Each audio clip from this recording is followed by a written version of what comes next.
Hello and welcome back. I know many of you love listening to these stories to fall asleep.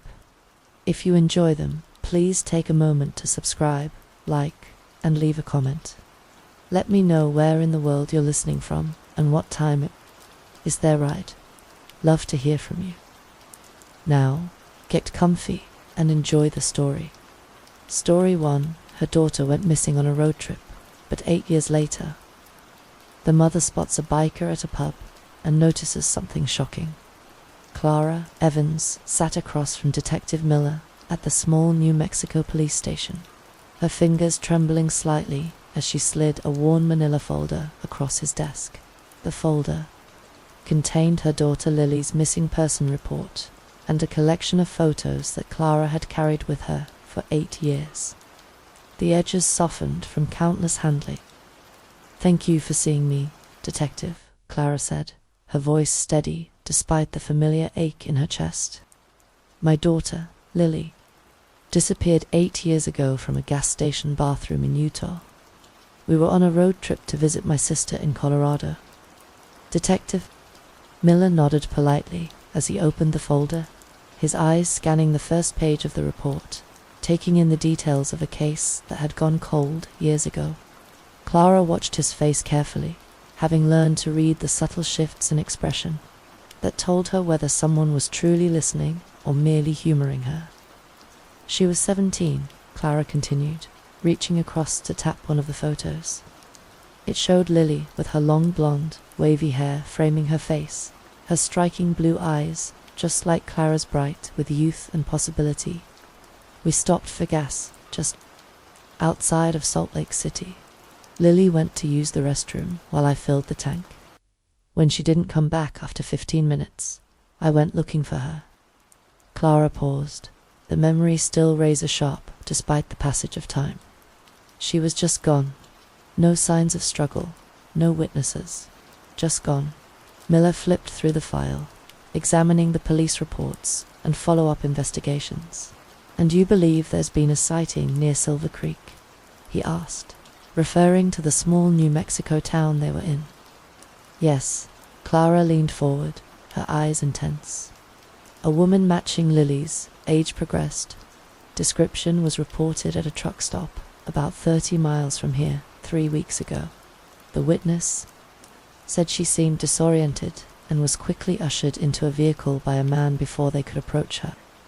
The detective nodded, but Clara could see his interest waning as he realized the case originated in Utah. His shoulders relaxed slightly, and he leaned back in his chair, subtle cues that told Clara he was already mentally classifying her as another desperate parent clinging to impossible hope. "Detective Miller," Clara said, her voice dropping to a more urgent tone, "this isn't just about Lily anymore." She reached into her bag and pulled out another, thicker folder. "Over the past 8 years, I've been tracking similar disappearances across the Southwest. Young women, mostly teenagers, vanishing from isolated gas stations and rest stops along interstate highways." She opened the folder to reveal meticulously organized newspaper clippings, printouts of online articles, and a hand-drawn map with red pins marking disappearance locations. "There's a pattern here. 17 cases that I found with nearly identical circumstances to Lily's.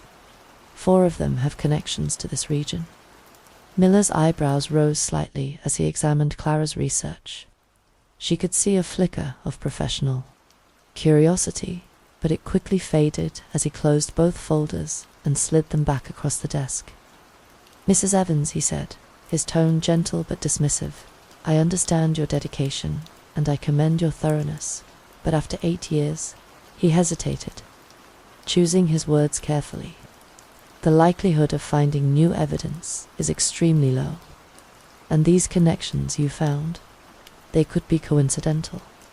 These types of locations are, unfortunately, common for all sorts of crimes." Clara had heard variations of this speech dozens of times from law enforcement officers across 5 states.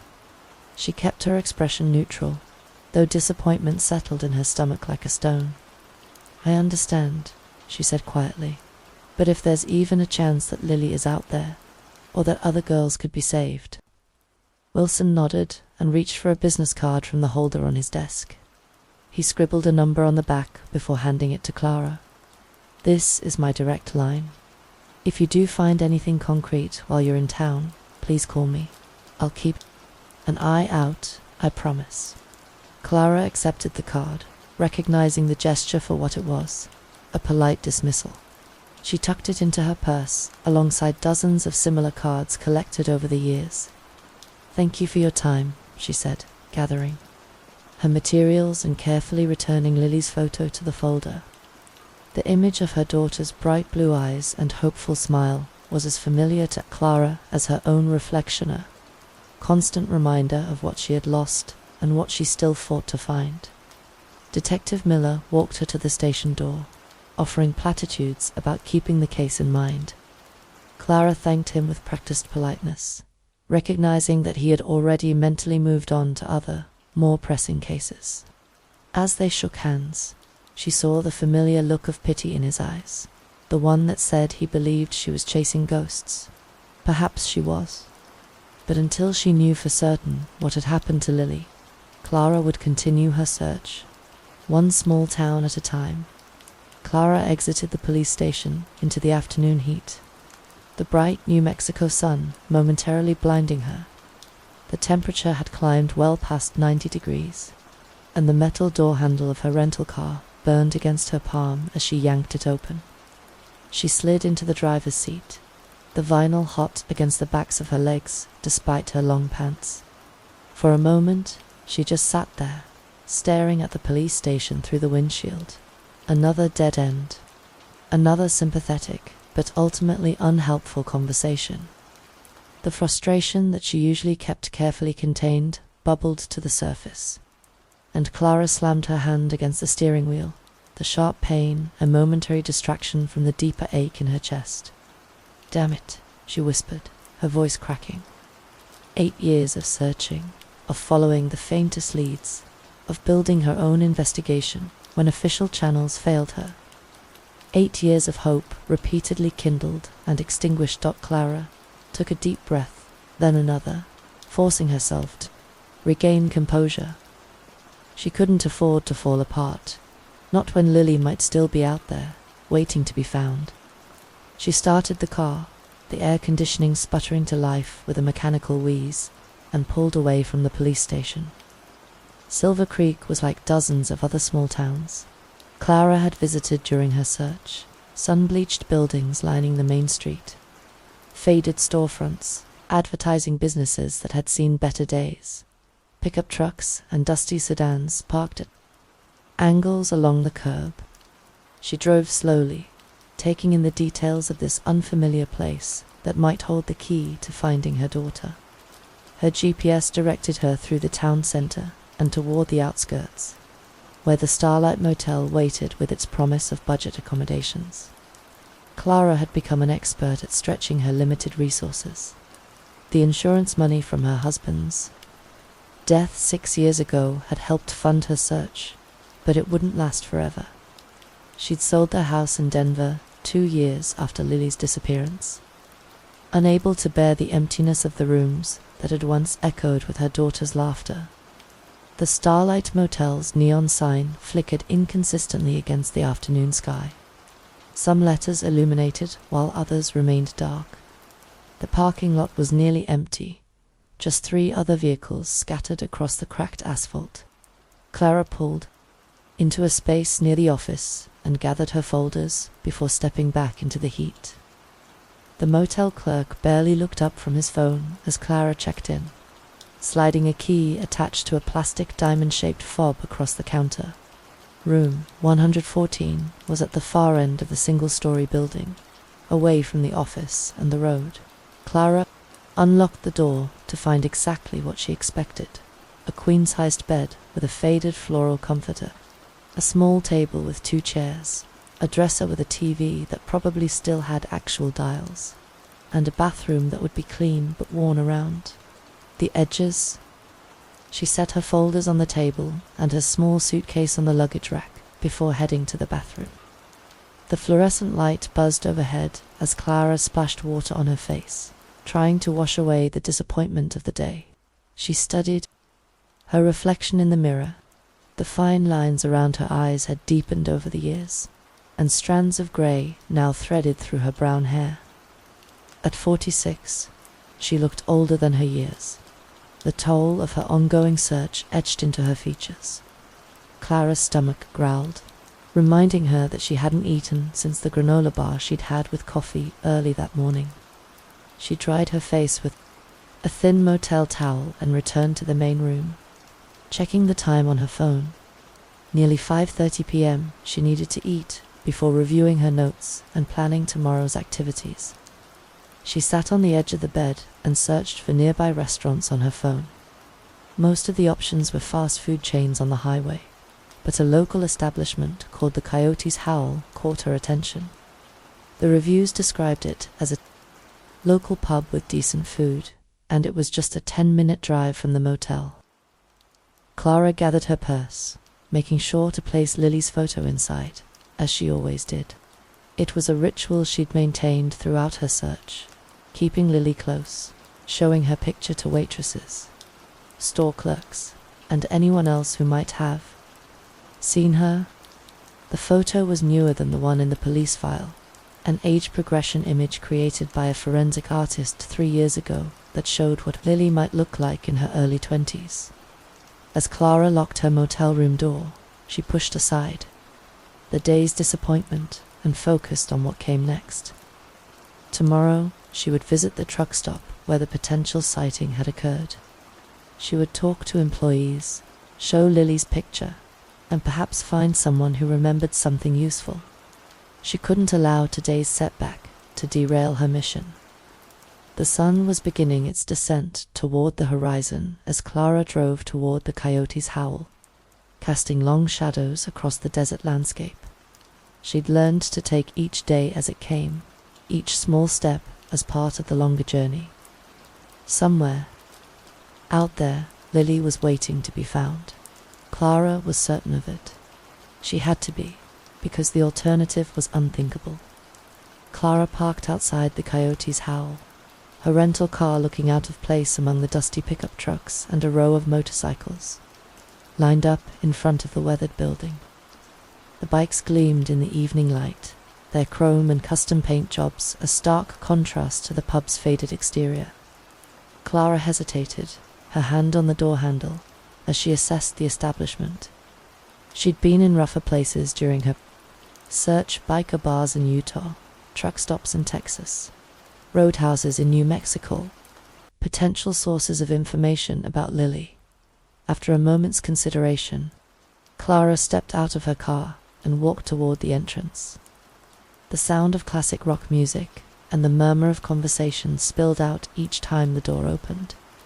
She straightened her shoulders and pushed inside, immediately enveloped by the smell of beer, fried food, and cigarette smoke that clung to the wood paneling despite smoking bans. The Coyote's Howl was moderately busy for a weeknight, with patrons scattered at tables and along the bar. A pool table occupied one corner, currently unattended, while a jukebox near the restrooms provided the soundtrack. Clara scanned the room, noting the mix of locals, some in work clothes, others in casual attire, before making her way to an empty spot at the end of the bar. "What can I get you?" asked the bartender, a man in his 50s with salt and pepper hair and forearms covered in faded tattoos.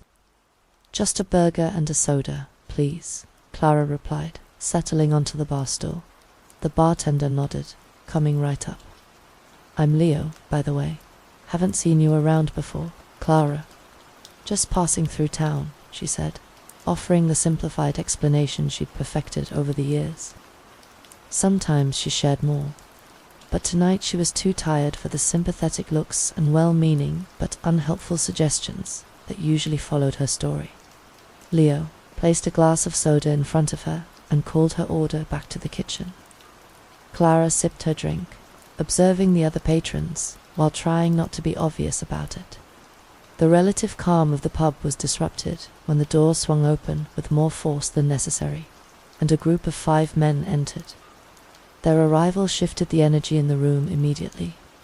conversations quieted, and several patrons glanced up before quickly returning their attention to their drinks. The newcomers wore leather vests over t-shirts, their arms adorned with tattoos, and their faces weathered by sun and hard living. The patches on their vests identified them as members of the Desert Vipers MC. Clara had encountered various motorcycle clubs during her search and knew enough to recognize that these weren't weekend riders, but members of an organized gang. The bikers claimed a table in the center of the room, their presence commanding attention without them having to demand it.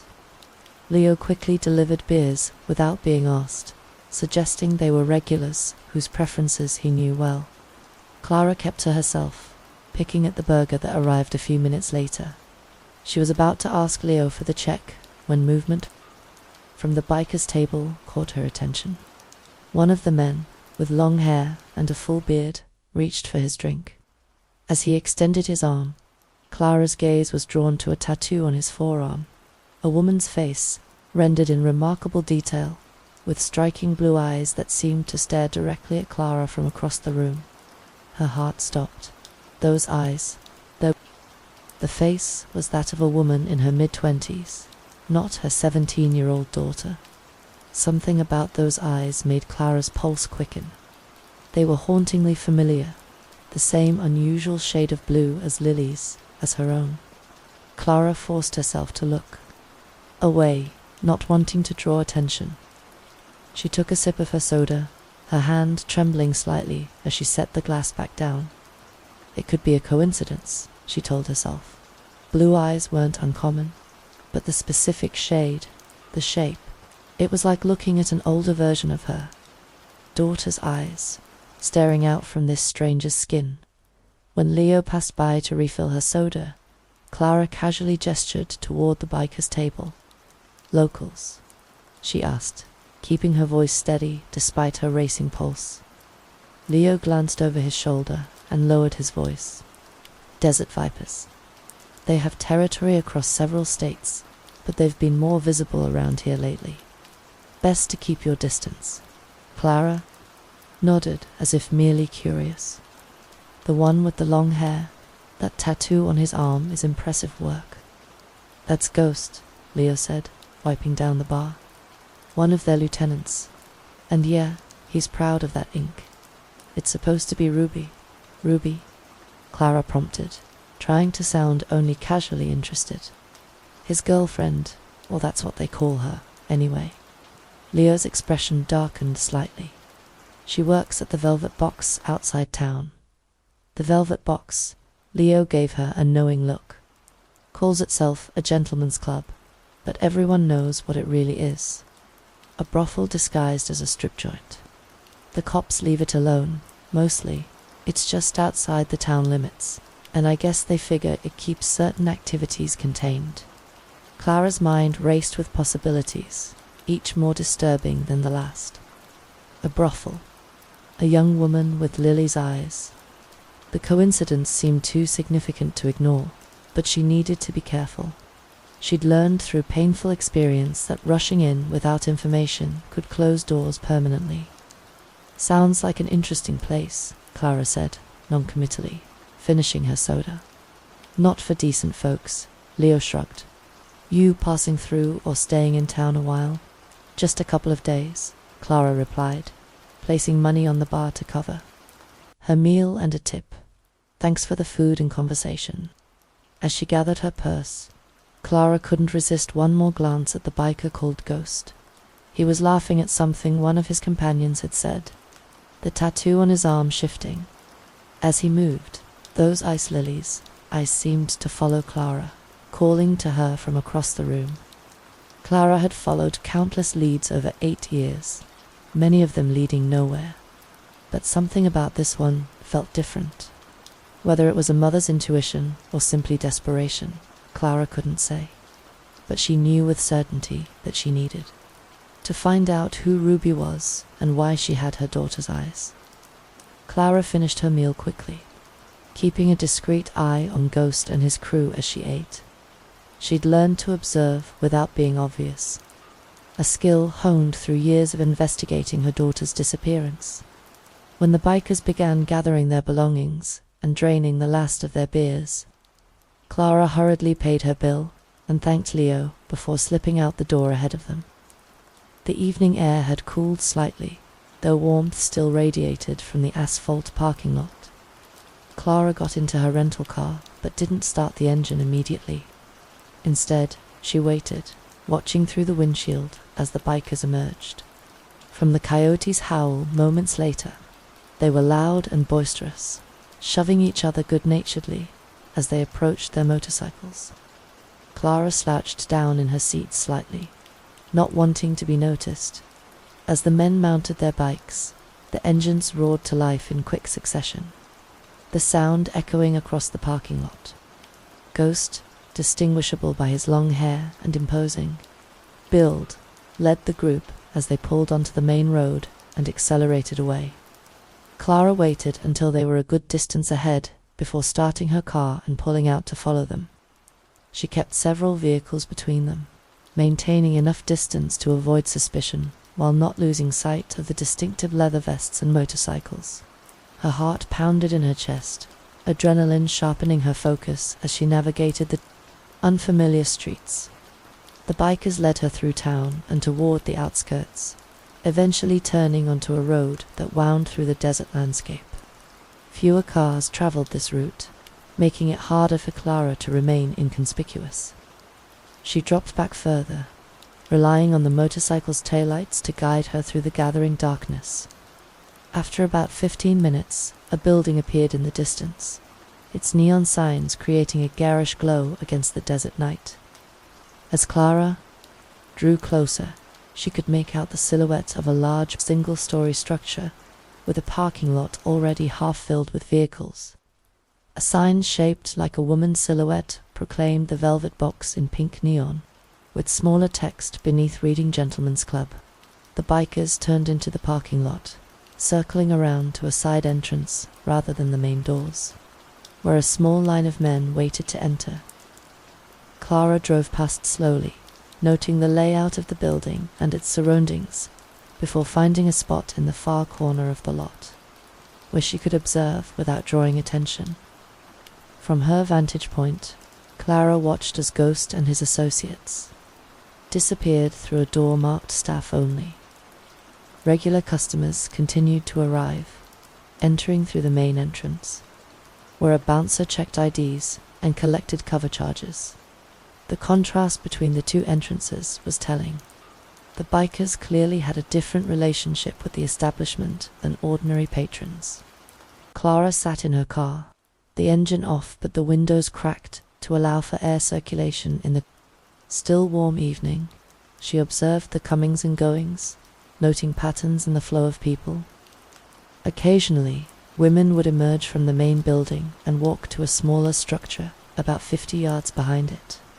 A long, low building that resembled a motel, with doors facing away from the main establishment. Sometimes they were accompanied by men, other times they moved between buildings alone or in pairs. After about an hour of observation, Clara noticed movement at the side entrance. A group of men exited, Ghost among them.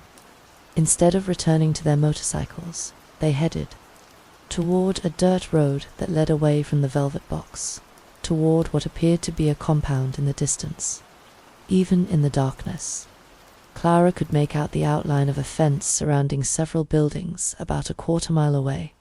Making a quick decision, Clara started her car and circled around the parking lot, finding an exit that connected to the main road. She drove about half a mile before turning onto a smaller access road that seemed to run parallel to the direction the bikers had taken. The rental car bounced over the uneven terrain, its headlights illuminating scrub brush and cacti, as Clara searched for a vantage point. She found what she was looking for on a small ridge overlooking the compound. Clara parked behind a large rock formation that would hide her vehicle from casual observation and killed the lights. From here, she had a clear view of the fenced area below, where security lights illuminated a central courtyard. Surrounded by several buildings of varying sizes, Clara reached for her purse and retrieved a pair of compact binoculars she'd carried. Throughout her search, through them, she could see the bikers entering what appeared to be the main building. Other figures moved around the compound, men patrolling the perimeter and women being escorted between buildings. As the night deepened, Clara remained vigilant, watching the compound through her binoculars and occasionally using her phone's camera to zoom in and take photos. Though the quality was poor in the low light, she was about to give up for the night when movement near one of the smaller buildings caught her attention. A woman emerged, escorted by a man Clara didn't recognize. Even from this distance, something about the woman's movements made Clara's breath catch in her throat. The way she walked, a slight hesitation before each step, as if she were perpetually uncertain, was achingly familiar. It was Lily's walk, a distinctive gait that Clara would recognize anywhere. A physical mannerism that had persisted from childhood when Lily had been diagnosed with a minor issue affecting her balance. Clara's hands trembled as she raised her phone, trying to capture a clear image despite the distance and poor lighting. The woman was led across the courtyard and into another building, visible for less than a minute, but it was enough. Despite being older and thinner than the teenager who had disappeared 8 years ago, Clara was certain the woman was Lily. Clara's hands shook violently as she tried to take clear photos with her phone. The distance and poor lighting made it difficult, but she managed to capture several images as the woman Lily, it had to be Lily, was escorted across the compound. The quality wasn't perfect, but there was enough detail to confirm what Clara's heart already knew. When the woman disappeared into one of the buildings, Clara lowered her phone, her breath coming in short, ragged gasps. The emotional impact hit her all at once: hope, fear, joy, and rage colliding in a tsunami that threatened to overwhelm her carefully maintained composure. She pressed her fist against her mouth to stifle a sob, tears blurring her vision as 8 years of searching crystallized into this single, surreal moment. "Lily," she whispered into the darkness.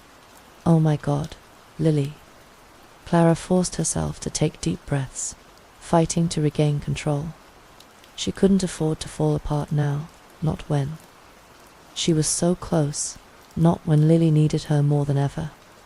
She wiped her eyes with the back of her hand and started the car, carefully navigating back to the main road without turning on her headlights until she was a safe distance from the compound. Once on the highway, Clara pulled over at the first opportunity, a deserted scenic overlook that provided the privacy she needed to examine the photos she'd taken and confirm what she believed she'd seen. With trembling fingers, she pulled Lily's age progression photos from her purse. Images she'd commissioned from a forensic artist that showed what Lily might look like now. At 2:05, Clara swiped through the photos she'd just taken, comparing them to the age progression images. Despite the poor quality and distance, the similarities were unmistakable. The same facial structure, the same posture, the same distinctive walk that only a mother would recognize. The woman in the compound was thinner than in the projections, her body language suggesting a weariness that hadn't been present in the 17-year-old Lily, but it was her. After 8 years of searching, Clara had found her daughter. The realization brought a fresh wave of emotion, but also a surge of determination. Lily was alive, but she was being held in what appeared to be a brothel run by a motorcycle gang. The tattoo on Ghost's arm, those familiar blue eyes, suddenly made horrifying sense. Clara's stomach turned at the implications, at what her daughter must have endured over the past 8 years. Clara's first instinct was to drive straight to the compound, to demand her daughter's release, to bring the full force of her maternal fury down upon those who had taken Lily. But she knew that would likely get them both killed. She needed help, official help. With shaking hands, Clara dialed Detective Miller's number. It was after 10 p.m., but this couldn't wait until morning. The phone rang several times, before a groggy voice answered. "Detective Miller, this is Clara Evans," she said, her voice trembling with urgency. "I found her. I found Lily." There was a pause, followed by the sounds of movement. "Mrs. Evans, where are you?" "I'm on Highway 16, just outside of Silver Creek." Clara took a deep breath, trying to organize her thoughts. "I followed some members of the Desert Vipers motorcycle gang from the Coyote's Howl pub to a place called the Velvet Box, the strip club." Miller's voice sharpened, sleep falling away. "It's not just a strip club. There's a compound behind it, fenced, guarded. I saw women being moved between buildings, and I saw Lily, detective. I saw my daughter." Miller's sigh was audible. "Mrs. Evans, I understand you believe—" "No," Clara interrupted, her voice firm despite her emotional state. "I'm sending you photos. I have pictures of the compound, and I have pictures of Lily. I know it's her. I'd recognize her anywhere." Clara pulled the phone away from her ear long enough to send the images to Miller, along with the age progression photos for comparison. "I'm also sending you a photo of a biker called Ghost," she continued. "He has a tattoo on his arm, a woman's face with blue eyes. They're Lily's eyes. Detective, I'd stake my life on it." There was silence on the line as Miller, presumably examined the photos. When he spoke again, his tone had changed. "The Desert Vipers have been on our radar for a while," he said slowly. "We've had suspicions about prostitution rings, human trafficking, but we haven't been able to gather enough evidence for a warrant."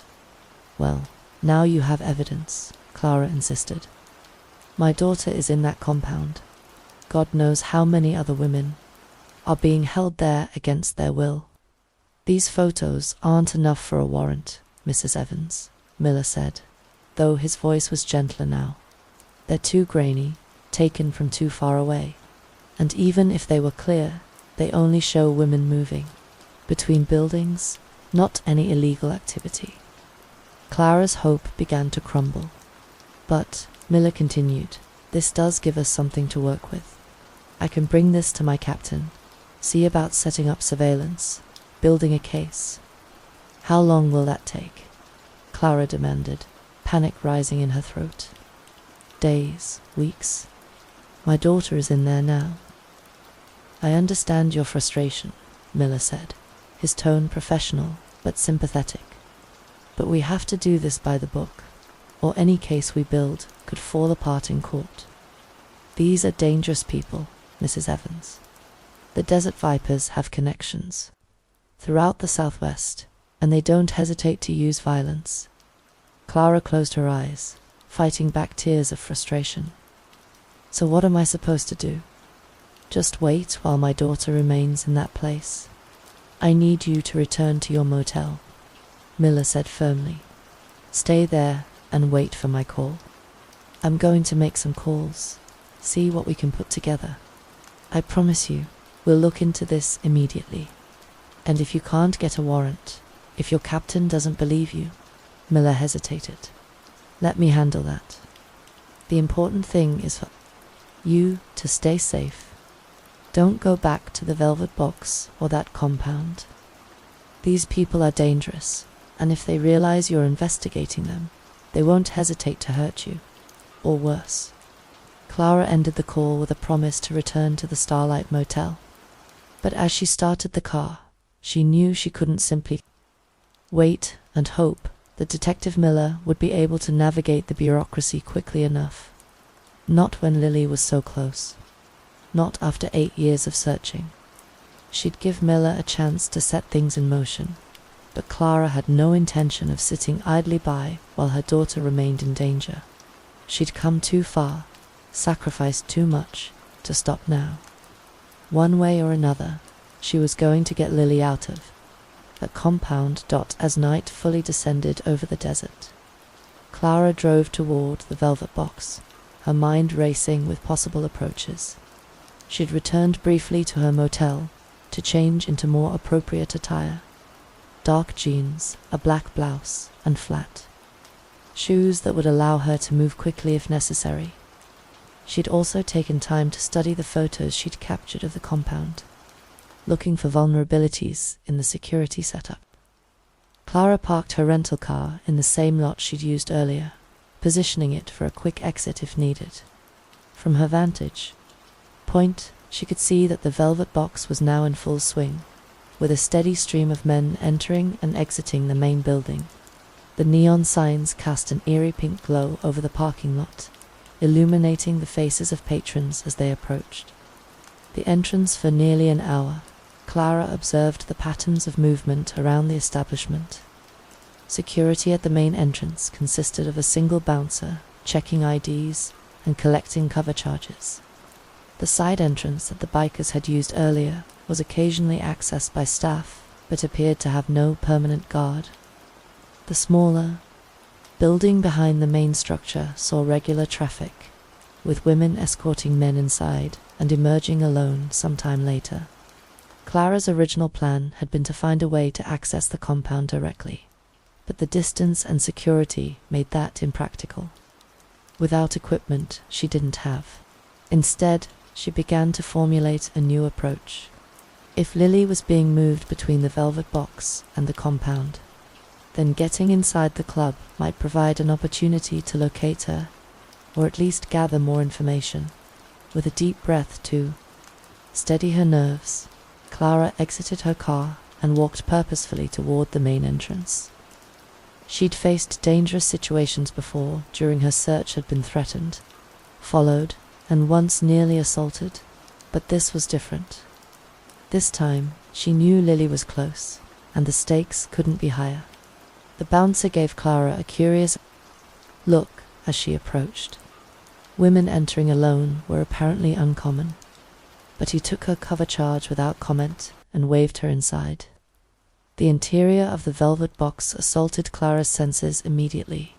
Pounding music made conversation difficult, while the dim lighting, punctuated by flashing colored lights, created a disorienting atmosphere.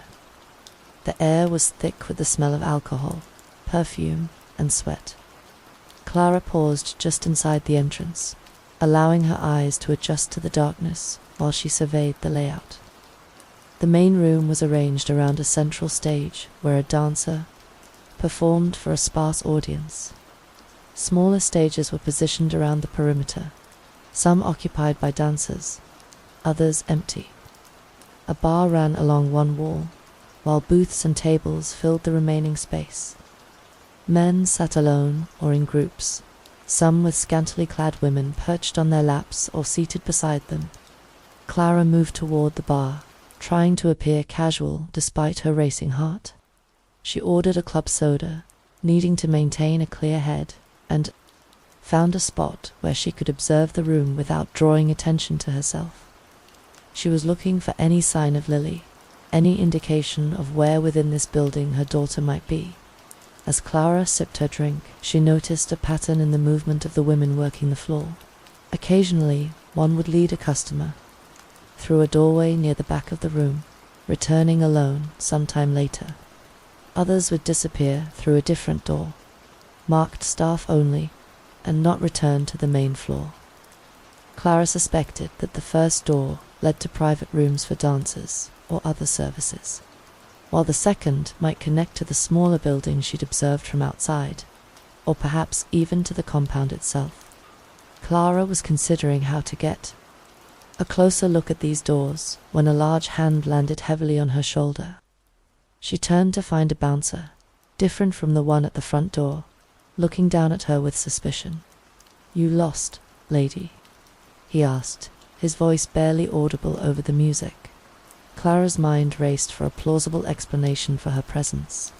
Before she could respond, a familiar figure appeared beside the bouncer, Ghost, the biker with Lily's eyes tattooed on his arm. He studied Clara with narrowed eyes, and she felt a chill run down her spine as she realized he might have recognized her from the coyote's howl earlier that evening. "Problem here, Max?" Ghost asked the bouncer, his gaze never leaving Clara's face. "Found her watching the floor. Came in alone," the bouncer replied. "Doesn't look like our usual clientele." Clara forced herself to remain calm, to meet Ghost's gaze without flinching. Despite the hatred burning in her chest for this man who had her daughter's eyes inked into his skin.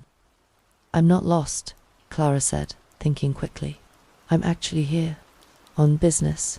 Ghost raised an eyebrow. "Business? What kind of business would a woman like you have in a place like this?" Clara leaned in slightly, lowering her voice as if sharing a confidence. "I represent certain clients with specific interests. I was told the Velvet Box might offer the kind of entertainment they're looking for." "Clients?" Ghost's expression remained skeptical, but Clara could see she'd piqued his interest. "High-end clients who prefer discretion and are willing to pay well for it," Clara continued, the lie flowing smoothly from her lips. "I scout locations before making recommends. My clients trust my judgment implicitly." Ghost exchanged a look with the bouncer before returning his attention to Clara. "And what, exactly, are these clients of yours looking for?" Clara maintained eye contact, her heart pounding, but her voice steady. "Variety, quality, something beyond what's available in more mainstream establishments." She paused, then added, "They're particularly interested in women with naturally blue eyes. One of my clients has a fascination with them." At the mention of blue eyes, Ghost's expression shifted subtly. He glanced down at the tattoo on his arm, then back at Clara. She held her breath, praying he wouldn't recognize the connection between her eyes and those in his tattoo.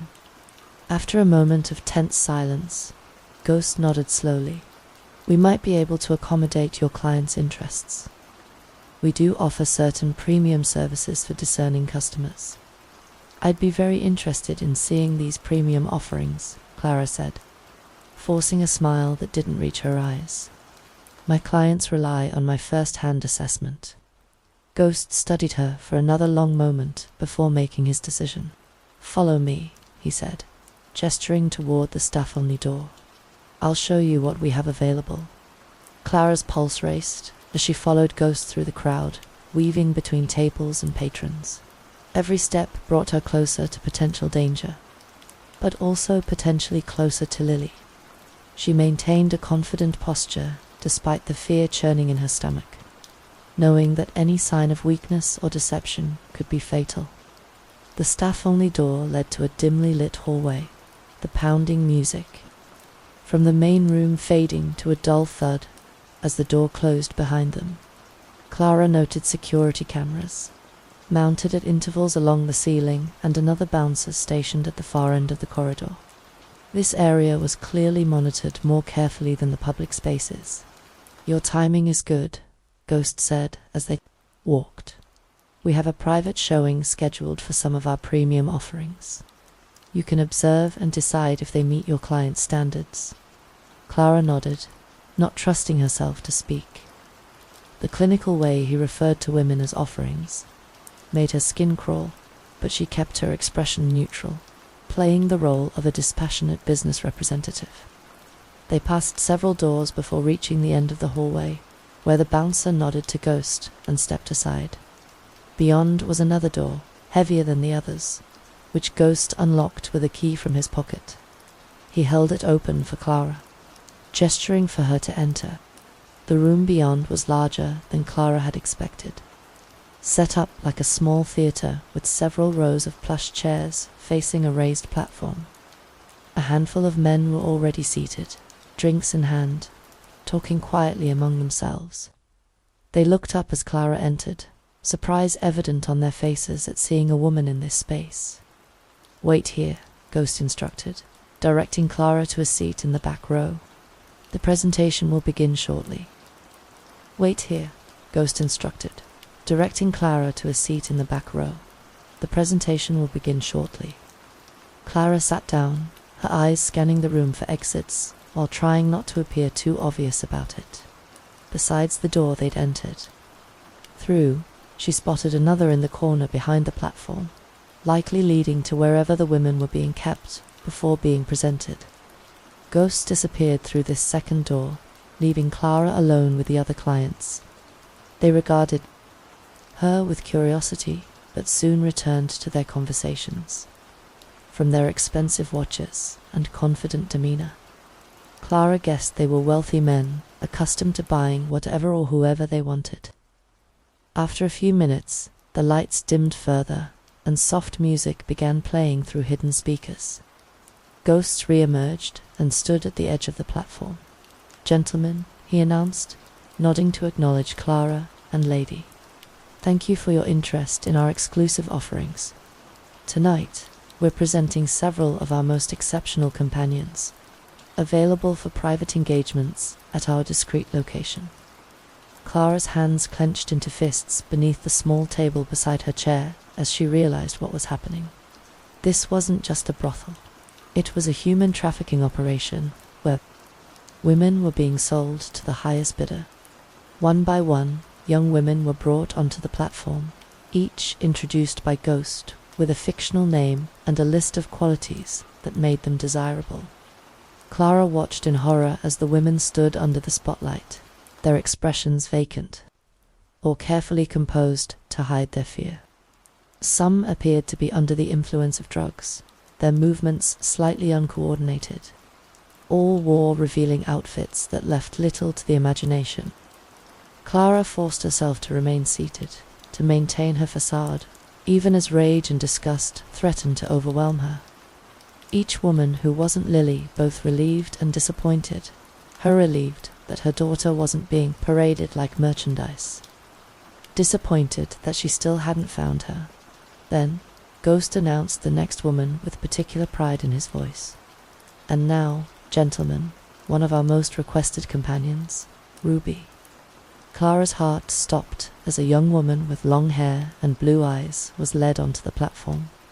Despite the makeup and changes to her appearance, despite the 8 years that had passed, there was no mistaking her daughter. Lily, now called Ruby, stood before the audience, her familiar blue eyes downcast, her body language suggesting a practiced submission that broke Clara's heart. Clara had to stifle a gasp, quickly covering the sound by pretending to cough.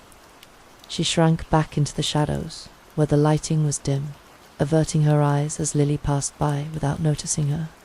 Clara was terrified that if their eyes met, if Lily recognized her mother after all these years, her reaction might give them both away.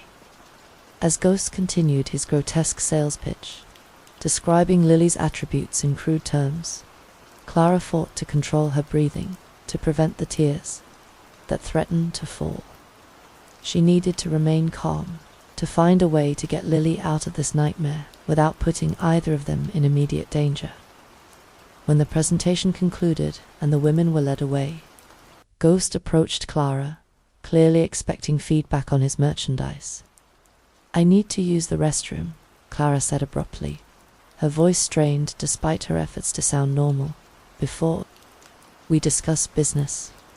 Ghost frowned slightly but nodded. "Down the hall, third door on the left. Don't wander." He signaled to one of his men to escort her, but at that moment a commotion erupted at the bar, visible through the no-open door to the main club. Ghost cursed under his breath and moved toward the disturbance, momentarily forgetting about Clara. Seizing the opportunity, Clara slipped into the hallway and quickly located the restroom. Once inside, she locked the door and leaned against it, finally allowing herself a moment to process what she'd seen. Lily was alive. After 8 years of searching, of hoping against hope, Clara had found her daughter, but the circumstances were worse than she could have imagined. Clara pulled out her phone with trembling hands and called Detective Miller, praying he would answer. When his voice came on the line, she spoke rapidly, keeping her voice low. "I'm at the Velvet Box. I've seen Lily. They're calling her Ruby. They're selling women here, Detective. It's a trafficking operation. There was a presentation, and men bidding on women. You need to get here now, Mrs. Evans." Miller's voice was sharp with concern. "I told you to stay at your motel. We're working on surveillance, but we don't have enough for a warrant yet." "There's no time," Clara insisted. "I'm in the bathroom. but I don't know how long before they come looking for me. Lily is here right now. They're going to move her soon. I can feel it. Stay where you are, Miller instructed. I'll gather a team and be there as soon as possible. Don't try to approach your daughter or confront anyone. These people are dangerous. Clara ended the call just as someone knocked on the bathroom door. She quickly splashed water on her face, trying to compose herself before opening it. To her surprise, it wasn't a guard but Lily, who stood in the hallway, apparently sent to check on the female visitor. Their eyes met in the mirror, and Lily froze, recognition slowly dawning on her face. 8 years had passed, but her daughter didn't forget her mother's face. Clara approached cautiously, whispering her name, afraid of frightening her or alerting. Others, Lily, she breathed, barely audible. It's me. It's Mum. Lily began to tremble, tears forming in her eyes.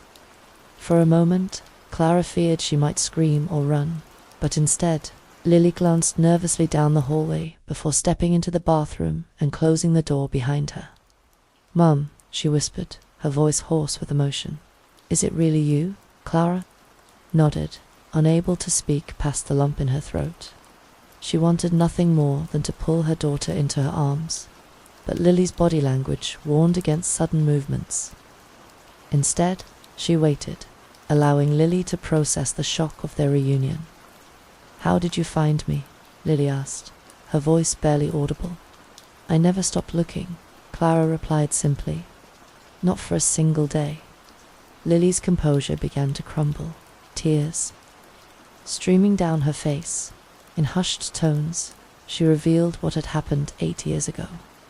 How she had been abducted from the gas station bathroom by traffickers, who specifically targeted isolated locations along interstate highways. They had drugged her and transported her across state lines before selling her to the first of several owners. 3 years ago, Ghost bought me from another trafficker, Lily explained, her voice shaking. He saw my eyes and said they were special. He had them tattooed on his arm and started calling me Ruby. He tells everyone I'm his girlfriend, but to the other gang members, she couldn't finish the sentence. I'm going to get you out of here, Clara promised, her voice fierce with determination. The police are on their way. Lily's eyes widened with fear. No, you don't understand. They have lookouts everywhere. If they suspect a raid, they'll move us, or worse. And there are others like me, Mum, so many others. As they talked, the bathroom door suddenly slammed open with such force that it bounced against the wall. Ghost stood in the doorway, his expression shifting from annoyance to rage as he took in the scene before him. Clara and Lily standing close together, tears on Lily's face, the unmistakable intimacy of their posture. What the hell is this? He demanded, his voice dangerously low. Lily instinctively stepped back, fear evident in her posture. I was just checking on her, like you asked, Ghost, she said, her voice trembling. Mom, Lily whispered unconsciously, the word slipping out. In her panic, the single word hung in the air between them. Ghost's eyes darted between Clara and Lily, recognition dawning as he noticed what should have been obvious from the beginning. They shared the same distinctive blue eyes, the very feature that had drawn him to Lily in the first place. Mum, he repeated, his voice hardening. Well, isn't this interesting? Before either woman could react, Ghost lunged forward, grabbing Lily roughly by the arm. Another biker appeared in the doorway, summoned by the commotion. Take this one to my office, Ghost ordered, shoving Lily toward his associate. And make sure she doesn't talk to anyone. As Lily was dragged away, her terrified eyes locked with Clara's for a brief moment before she disappeared down the hallway. Ghost turned his attention to Clara, his previous businesslike demeanor replaced by cold fury. You're her mother, he stated flatly. You've been looking for her. Clara straightened her spine, refusing to cower despite the fear coursing through her. Yes, for 8 years. Ghost's laugh was without humor. 8 years. That's dedication. And now you've found her. Unfortunately for you, that's a problem for me. He grabbed Clara's arm with bruising force, dragging her from the bathroom and down a different corridor than the one Lily had been taken through. Clara struggled against his grip, but Ghost was much stronger, his fingers digging painfully into her flesh as he propelled her forward.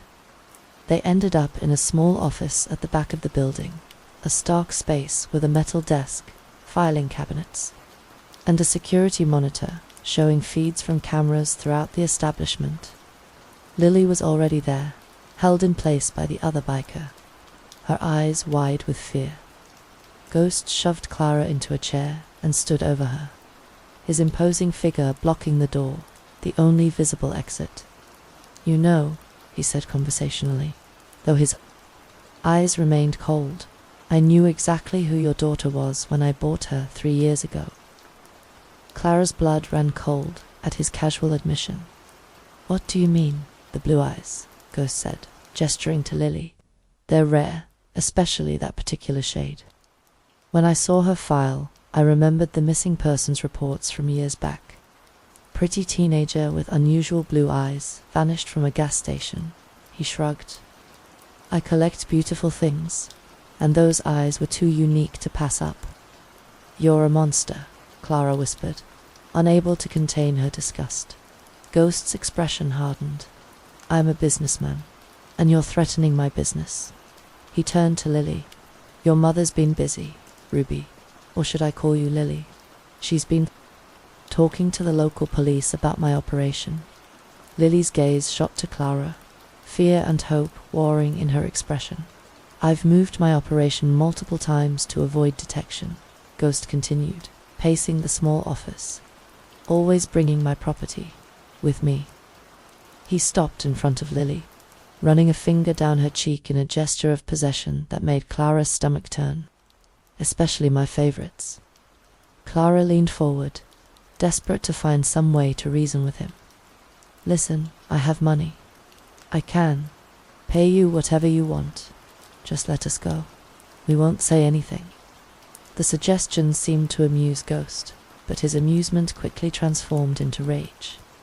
He struck Clara across the face with an open palm, the force of the blow snapping her head to the side and bringing tears to her eyes. Lily cried out, struggling against her captor's grip. "Stop, don't hurt her." Ghost ignored her plea, leaning down until his face was inches from Clara's. "You think you can buy your daughter back? She's worth more to me than whatever pathetic savings you've scraped together." He straightened up, making a decision. "No, I think we need a more permanent solution to this problem." He turned to the biker holding Lily. "Get the van ready. We're moving her to the Santa Fe location tonight." Then, looking back at Clara, he added, "As for you, people go missing in the desert all the time. No one will think twice about another tragic disappearance." The cold calculation in his voice left no doubt that he was serious. Clara had faced desperate situations during her search for Lily, but never had she been so certain that her life was in immediate danger, as Ghost instructed. His associate on the preparations needed for transport, Clara caught Lily's eye across the room. Despite the years of captivity and abuse, she could see a spark of the determined girl she'd raised, a spark that hadn't been completely extinguished. The biker holding Lily loosened his grip slightly as he reached for his phone to make the arrangements Ghost had ordered. In that moment of distraction, Lily's gaze fell on a heavy glass ashtray sitting on the desk near her. Clara gave an almost imperceptible nod, understanding passing between mother and daughter without words. In the distance, sirens wailed, growing louder by the second. Ghost's head snapped up at the sound, his expression darkening as he moved toward the security monitor. "Cops," he spat, reaching for a gun holstered at his waist. Someone tipped them off. As Ghost's attention was diverted, Lily seized her opportunity. She grabbed the heavy ashtray and, with all the strength she could muster, brought it down on the head of the biker holding her. The man staggered, momentarily stunned, his grip on Lily loosening completely. Ghost whirled around at the commotion. Raising his weapon, Clara launched herself from her chair, tackling him around the waist just as the door burst open and armed officers flooded the room, Detective Miller at the lead. "Police, drop your weapon," Miller shouted as officers secured Ghost and his associate. Clara scrambled away from Ghost as he was forced to the ground and handcuffed. Her only thought was for Lily, who stood trembling against the wall, the ashtray still clutched in her hand. Clara rushed to her daughter, wrapping her arms around her for the first time in 8 years, feeling Lily's body shake with sobs against her. "I've got you," Clara whispered, stroking Lily's hair. "I've got you now. You're safe." As officers led Ghost and his associate away, Detective Miller approached Clara and Lily, his expression a mixture of relief and concern. "Are you both all right?" he asked, his eyes taking in Clara's reddened cheek, where Ghost had struck her. Clara nodded, unwilling to release her hold on Lily, even to speak to the detective. "We will be," she managed, her voice thick with emotion. Miller nodded in understanding. "We are securing the entire property, both the velvet box and the compound. There are other women being held here, just as you suspected." He paused, his expression softening. "You were right, Mrs. Evans, about everything." Clara barely heard him, her focus entirely on her daughter, on the miracle of holding Lily in her arms after 8 long years of searching. They had a long road ahead, recovery, healing, rebuilding their lives, but in this moment, all that mattered was that they had found each other again. Police swarmed the velvet box, their flashing lights illuminating the desert night in pulses of red and blue. Ghost and his associates were led away in handcuffs, their expressions a mixture of rage and disbelief as their operation crumbled around them. Clara sat with Lily in the back of an ambulance, a blanket wrapped around her daughter's shoulders, unwilling to let go of her hand, even as paramedics checked them both for injuries. Clara's cheek was beginning to swell where Ghost had struck her, but she barely noticed the pain. All she could focus on was Lily, alive, found, sitting beside her after 8 years of separation. Lily leaned against her mother's shoulder, exhaustion evident in every line of her body, but her eyes remained alert, watching the activity around them with a weariness that spoke volumes about her experiences. Detective Miller approached the ambulance, nodding respectfully to both women before speaking. "We've secured the entire property," he informed them. "Found 17 women in total, some at the velvet box, others at the compound. We're bringing in specialists to help them." "The other locations," Lily said suddenly, her voice stronger than it had been in the office. "Ghost mentioned Santa Fe, but there are others. Albuquerque, even as far as Denver. They move women between them regularly." Miller nodded, pulling out a small notebook. "We'll need your help to locate those places. Lily, your testimony could help us find other victims and shut down their entire network." Lily's grip on Clara's hand tightened, fear flashing across her face at the prospect of revisiting her trauma. In such detail, Clara squeezed back reassuringly. "She'll help however she can," Clara said, her protective instincts surging. "But she needs time and medical attention." "Of course," Miller agreed immediately. "We have a female officer specialized in trafficking cases who can take your statement when you're ready. Lily, for now, we just want to make sure you're both safe and cared for." As Miller stepped away to coordinate with other officers, Clara turned to Lily, studying her daughter's face in the harsh light of the ambulance. 8 years had transformed the carefree teenager into a young woman, whose eyes held shadows Clara couldn't begin to comprehend. The changes went beyond the physical, beyond the thinness of her frame or the premature lines around her eyes. There was a guardedness to Lily now, a careful assessment in her gaze that broke Clara's heart. "I never stopped looking for you," Clara whispered, brushing a strand of hair from Lily's face. Not for a single day. Lily's eyes filled with tears. I thought about you every day, too. At first I thought you'd find me right away.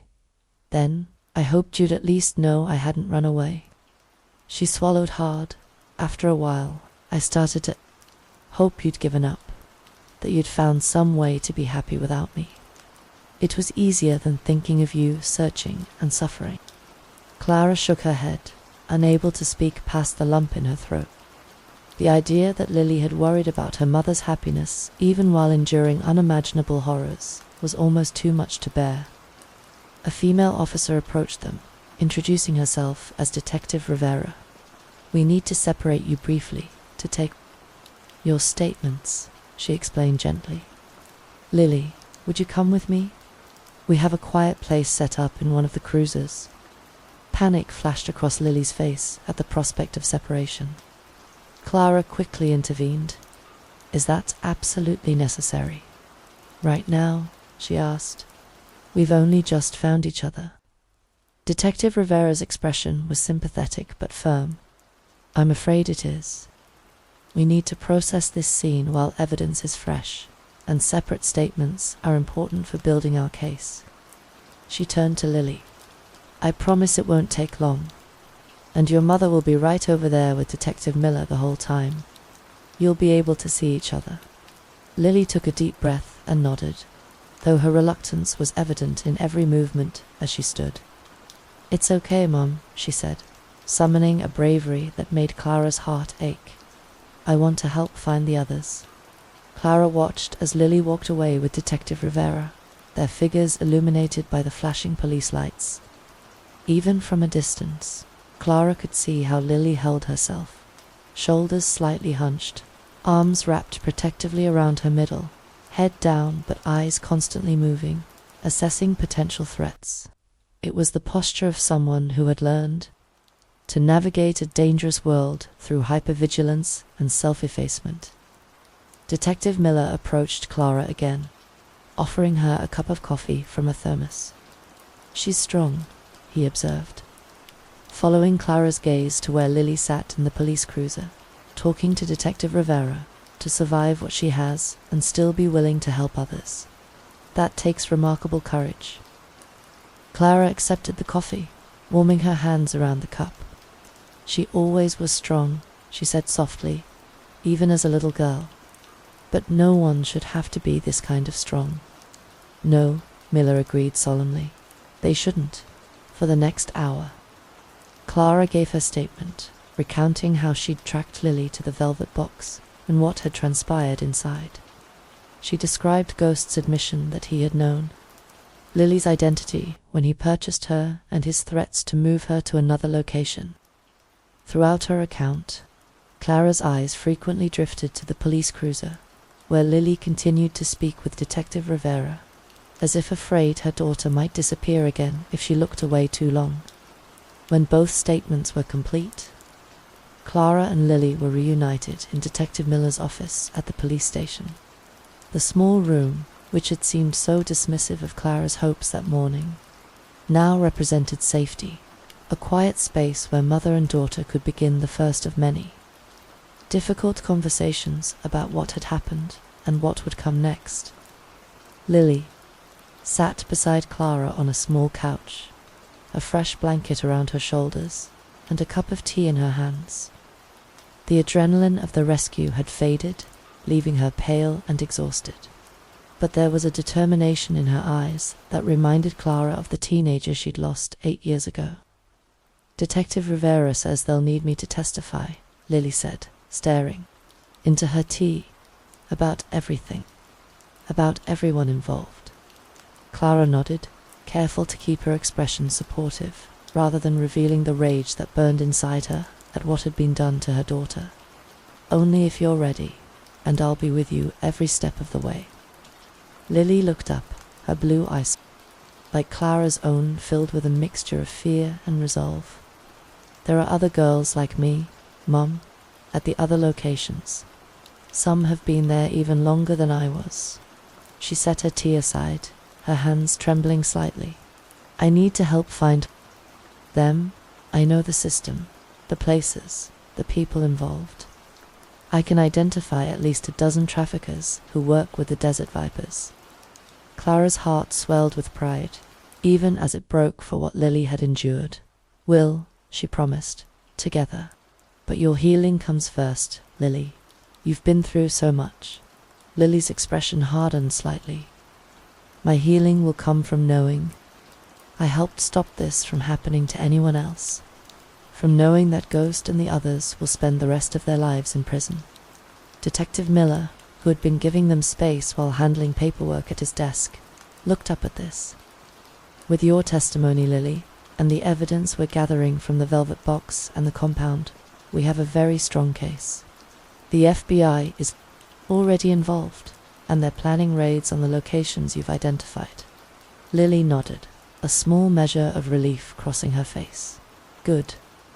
As the night deepened into early morning, arrangements were made for Clara and Lily to stay at a hotel under police protection until more permanent accommodations could be secured. The doctors had examined Lily and, while recommending further medical and psychological evaluation, had cleared her to leave the hospital. Dawn was breaking as Clara and Lily finally left the police station. The first rays of sunlight painting the desert landscape in hues of gold and pink. Clara wrapped her jacket around Lily's shoulders as they walked to the waiting police cruiser that would transport them to the hotel. The simple act of protection mother sheltering daughter felt simultaneously ordinary and miraculous after 8 years of separation. They stepped outside into the cool morning air, both women forever changed by their experiences but finally reunited. Clara helped Lily into the back seat of the cruiser before walking around to the other side and sliding in beside her. As the officer started the engine, Clara glanced at her daughter in the soft morning light, a moment she had imagined countless times during 8 years of searching. Lily's head rested against the window, her eyes heavy with exhaustion but still alert, still watching the world with the careful assessment of someone who had learned the hard way that danger could come from anywhere. But as the car pulled away from the station, Lily's hand found Clara's, their fingers intertwining in a silent affirmation of their connection. The road ahead would not be easy. There would be legal proceedings, therapy sessions, nightmares, and triggers. There would be moments when the weight of what had happened threatened to overwhelm them both. But as they drove away from the police station, toward an uncertain but shared future, Clara felt something she hadn't truly experienced in 8 years. Hope. Not the desperate hope that had sustained her search, but a quieter, more grounded hope. That healing, while difficult, was possible. Story 2. A mother, Jamie Vance, stepped inside for just minutes to grab juice for her teen daughter, Alana, returning to find only an empty sandbox and a silence that would haunt her for over a decade. Every possible lead was exhausted while her world remained frozen in that terrible moment. Then 12 years later, Jamie searches for painkillers in her step-parent, Sarah Blackwood's, shaving kit. But what she finds instead would lead her to uncover a truth so terrifying even seasoned investigators would later call it the most disturbing they'd encountered in decades of police work. The migraine hit Jamie Vance like a sledgehammer to the temple, the kind that made the edges of her vision shimmer and blur with each heartbeat. She pressed her palms against her eye sockets, trying to counter the pressure building inside her skull as she stumbled from the bedroom toward the bathroom. The early morning light filtering through the blinds felt like needles piercing her retinas. Her bare feet found the cold tile of the bathroom floor, and she groped blindly for the medicine cabinet, muscle memory guiding her fingers to the metal handle. The mirror door swung open with a squeak that made her wince. Her searching hands found the familiar shapes of vitamin bottles, allergy medication, Sarah's prescription antacids, but no ibuprofen. The white bottle that should have been there, that was always there, was gone. "Damn it, Sarah," she muttered, though speaking sent fresh waves of pain through her skull. She must have finished it and forgotten to buy more. Again, 20 years of marriage, and the woman still couldn't remember to replace things when they ran out. She gripped the edge of the sink, debating whether she could make it to the kitchen where they kept a backup bottle. But then she remembered. Sarah always kept a travel pack of painkillers in her shaving kit. Something about being prepared for headaches at the office. The brown canvas toiletry bag sat on the bathroom counter where she'd left it after her shower. Yesterday. She unzipped it carefully, the sound unnaturally loud in the quiet morning. Her fingers pushed aside her electric razor, the silver metal still smelling faintly of her aftershave, a small bottle of cologne, travel-sized shampoo, dental floss. She dug deeper, searching for the familiar rattle of a pill bottle. Her fingers touched cardboard instead, smooth medicinal packaging that felt wrong somehow. She pulled it out, squinting through the migraine haze to read the text. Plan B, 1 step, emergency contraceptive. The words swam before her eyes, but their meaning was crystal clear. Through the packaging, she could see 2 blister packs underneath, pills visible in their sealed compartments. The migraine was forgotten. Jamie stared at the package, her mind struggling to process what she was seeing. She turned it over, reading the instructions, the warnings, as if the text might suddenly change to something that made sense. Their sex life had been, virtually, non-existent for years. Not since Alana. Neither of them could bear that kind of intimacy anymore. Not with the weight of their daughter's absence crushing them both. The few times they'd tried had ended with Jamie in tears, seeing Alana's face. Every time she closed her eyes. A receipt was tucked beneath the package. She unfolded it with trembling fingers. Starling Pharmacy. The date was from last week, Tuesday. Sarah had said she was working late Tuesday. Server maintenance that couldn't wait. Heavy footsteps on the stairs. Sarah returning from her morning jog. She could hear her labored breathing, the squeak of her running shoes on the hardwood. Jamie stood frozen, the package still in her hand, as she pushed open the bathroom door. She was still in her running shorts and a sweat-stained tank top with horizontal stripes, her face flushed from exertion. Her eyes went immediately to what she was holding, and she watched her expression shift from confusion to something else, something sharp and dangerous. Whose are these? Her voice came out as a whisper, barely audible. She cleared her throat, tried again. Sarah, whose pills are these? The answer seemed obvious. Another woman, someone younger, someone who could give her what she couldn't anymore. Someone who didn't cry when she touched her, who didn't see their dead daughter's face in quiet moments. The betrayal cut deep, but it was almost a relief to have a reason for the distance between them. Sarah moved faster than she expected. She snatched the package from her hands, her face contorting with rage. "You paranoid bitch," she snarled, and the venom in her voice made her step backward. "Going through my things. This is what you do while I'm trying to keep myself healthy." "I was looking for ibuprofen." "Bullshit," her voice thundered in the small bathroom. "You're always looking for problems, always inventing things to be upset about, because you can't accept that she's gone."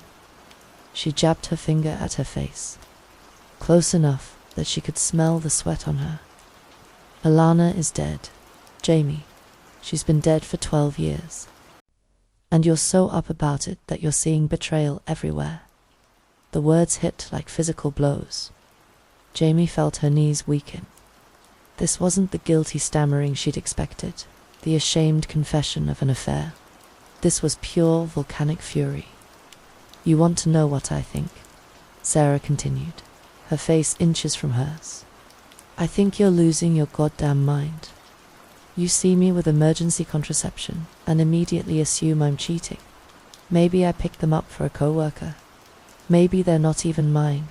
But no, paranoid Jamie has to make everything about her, about how I'm betraying her. Her voice dropped to a cruel whisper. Just like you betrayed Alana by not watching her that day. The accusation knocked the breath from her lungs. It was the deepest cut she could make. The guilt she carried every day thrown in her face like acid dot. Sarah stormed past her toward the bedroom. I've got errands to run. Hardware store. Try not to ransack the house while I'm gone. She yanked open dresser drawers, pulling out fresh clothes with violent movements. Sarah, please. I just want to understand. She whirled on her again, and for a moment she thought she might hit her. Her hand was raised, trembling with rage. Understand this. You failed as a mother. You couldn't keep our daughter safe in our own backyard. And now you're trying to destroy what's left of our marriage because you can't live with yourself. She grabbed her wallet and keys from the nightstand, shoving past her in the doorway. Her footsteps pounded down the stairs, and seconds later, the front door slammed with enough force to rattle the windows. Jamie sank onto the bathroom floor, her back against the cool tile wall. The house fell silent, except for her ragged breathing, and the distant sound of Sarah's truck roaring to life in the driveway. Her hands shook as she pressed them against her face, her words echoing in the emptiness. Jamie pulled herself off the bathroom floor. The house felt different now, Sarah's words reverberating through her skull like struck bells. The cruelty of her accusation that she'd failed Alana, failed as a mother, cut deeper than any physical blow could have. But beneath the pain, something nagged at her, a discordant note in the symphony of her rage. She'd seen Sarah guilty before, the time she'd forgotten their anniversary, and she'd found the receipt for flowers hastily purchased at a gas station. The weekend she'd claimed to be at a work conference, but had gone fishing with her brother. Instead, when caught in those small marital lies, Sarah would go quiet, shoulders slumping, offering stammered apologies and promises to do better. She'd never attacked her, never turned vicious. This morning's explosion felt different, desperate, like a cornered animal lashing out. Jamie found herself walking toward her home office, her bare feet silent on the hallway carpet. She paused at the threshold, hand on the doorknob. This room had always been Sarah's domain. She handled all their finances, paid the bills, managed investments.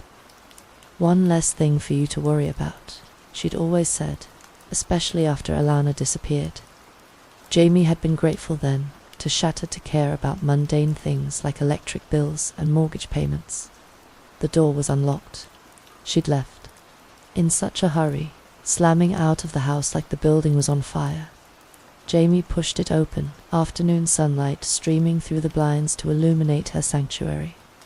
The office was exactly what she expected, meticulously organized, everything in its place.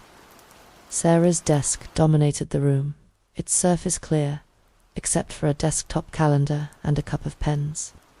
Filing cabinets lined one wall, each drawer labeled in her precise handwriting, year by year, category by category. The woman who couldn't remember, 2 by ibuprofen, kept financial records like a Fortune 500 accountant. She approached the desk slowly, as if it might bite.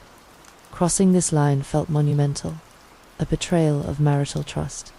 But then she remembered the Plan B pills, the pharmacy, receipt from last week, her explosive reaction to being questioned. Her fingers found the handle of the top drawer, credit card statements organized by month. The current statement lay on top, charges listed in neat columns. She scanned the familiar entries: Apex Gas, Grand Mart, the daily grind. Sarah's morning coffee addiction documented in $4.67 increments. Everything looked normal, mundane, until she spotted it.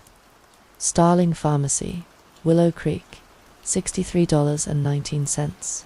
Willow Creek was 45 minutes away. They had 3 pharmacies within 10 minutes of their house. Why drive that far for anything? Jamie pulled out more statements, spreading them across the desk surface like tarot cards. revealing a fortune. Her hands trembled as she traced the entries with her finger. The Willow Creek Pharmacy appeared again and again, sometimes once a month, sometimes twice. The amounts varied.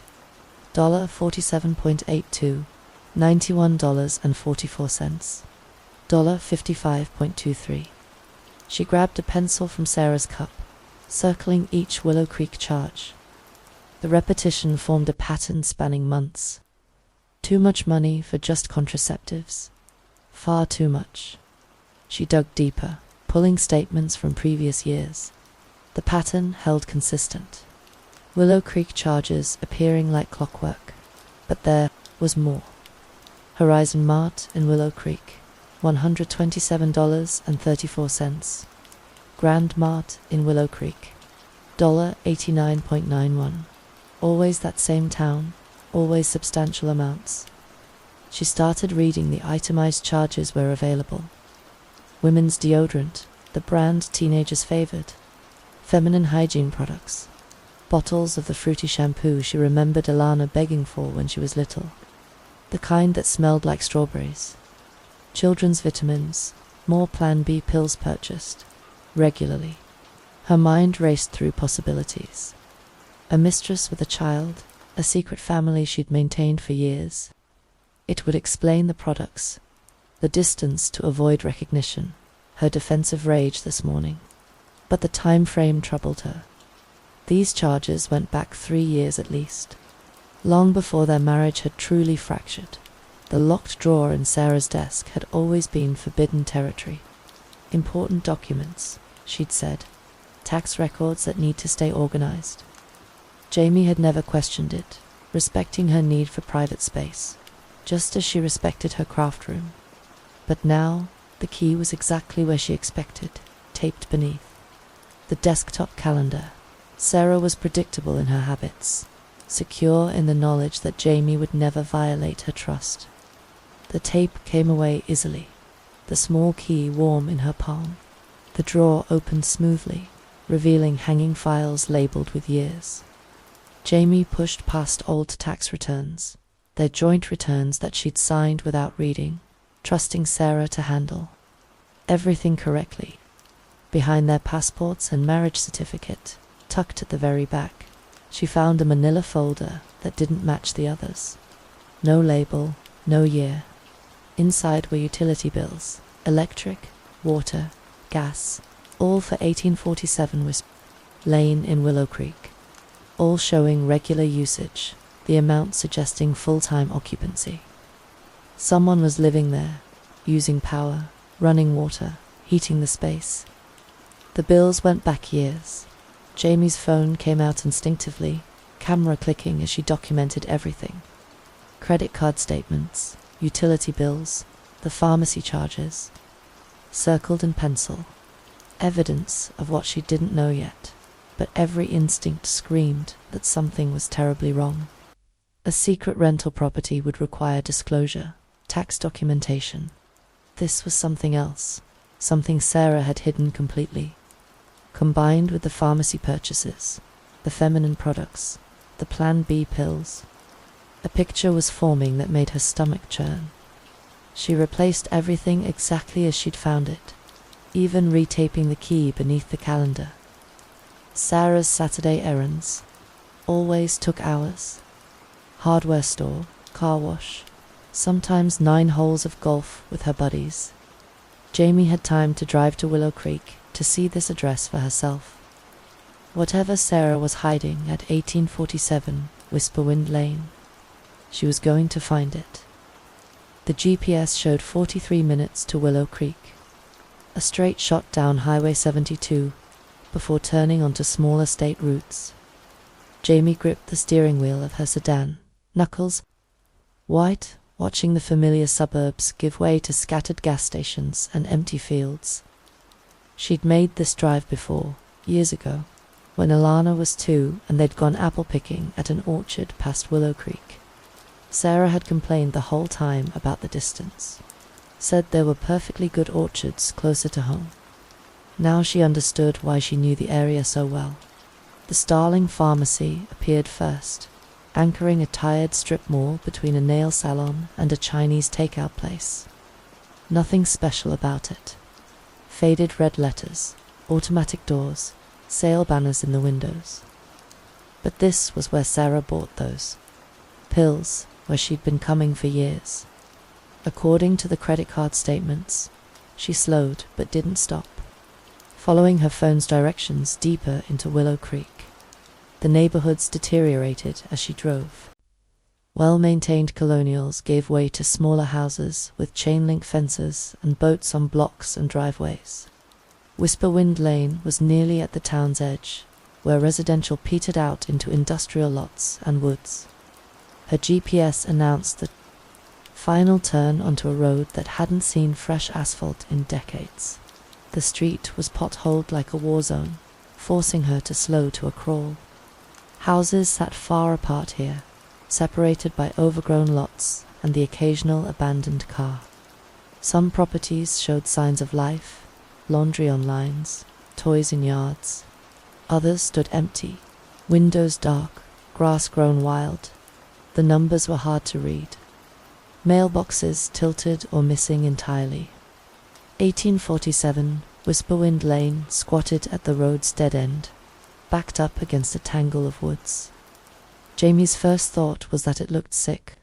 The small ranch house, probably built in the 60s, judging by the low roofline and narrow windows, seemed to huddle in on itself. Yellow siding had faded to the color of old bones. The front porch sagged in the middle like a frown. But it was the windows that made her skin crawl, every single one covered from inside. Heavy curtains on some, what looked like newspapers taped up on others. No hint of what lay beyond the glass. The yard told two different stories.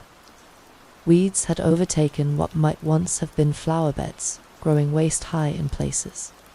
A rusty mailbox tilted at the curb. No name, no number visible. But the driveway was different. Fresh tire tracks cut through the gravel, multiple sets overlapping. Oil stains darkened the concrete near the closed garage door, the kind that came from a vehicle parked in the same spot repeatedly. Someone came here regularly. Jamie pulled over 3 houses down, tucking her sedan behind an abandoned pickup truck that provided partial cover. She turned off the engine and sat watching, cataloguing details.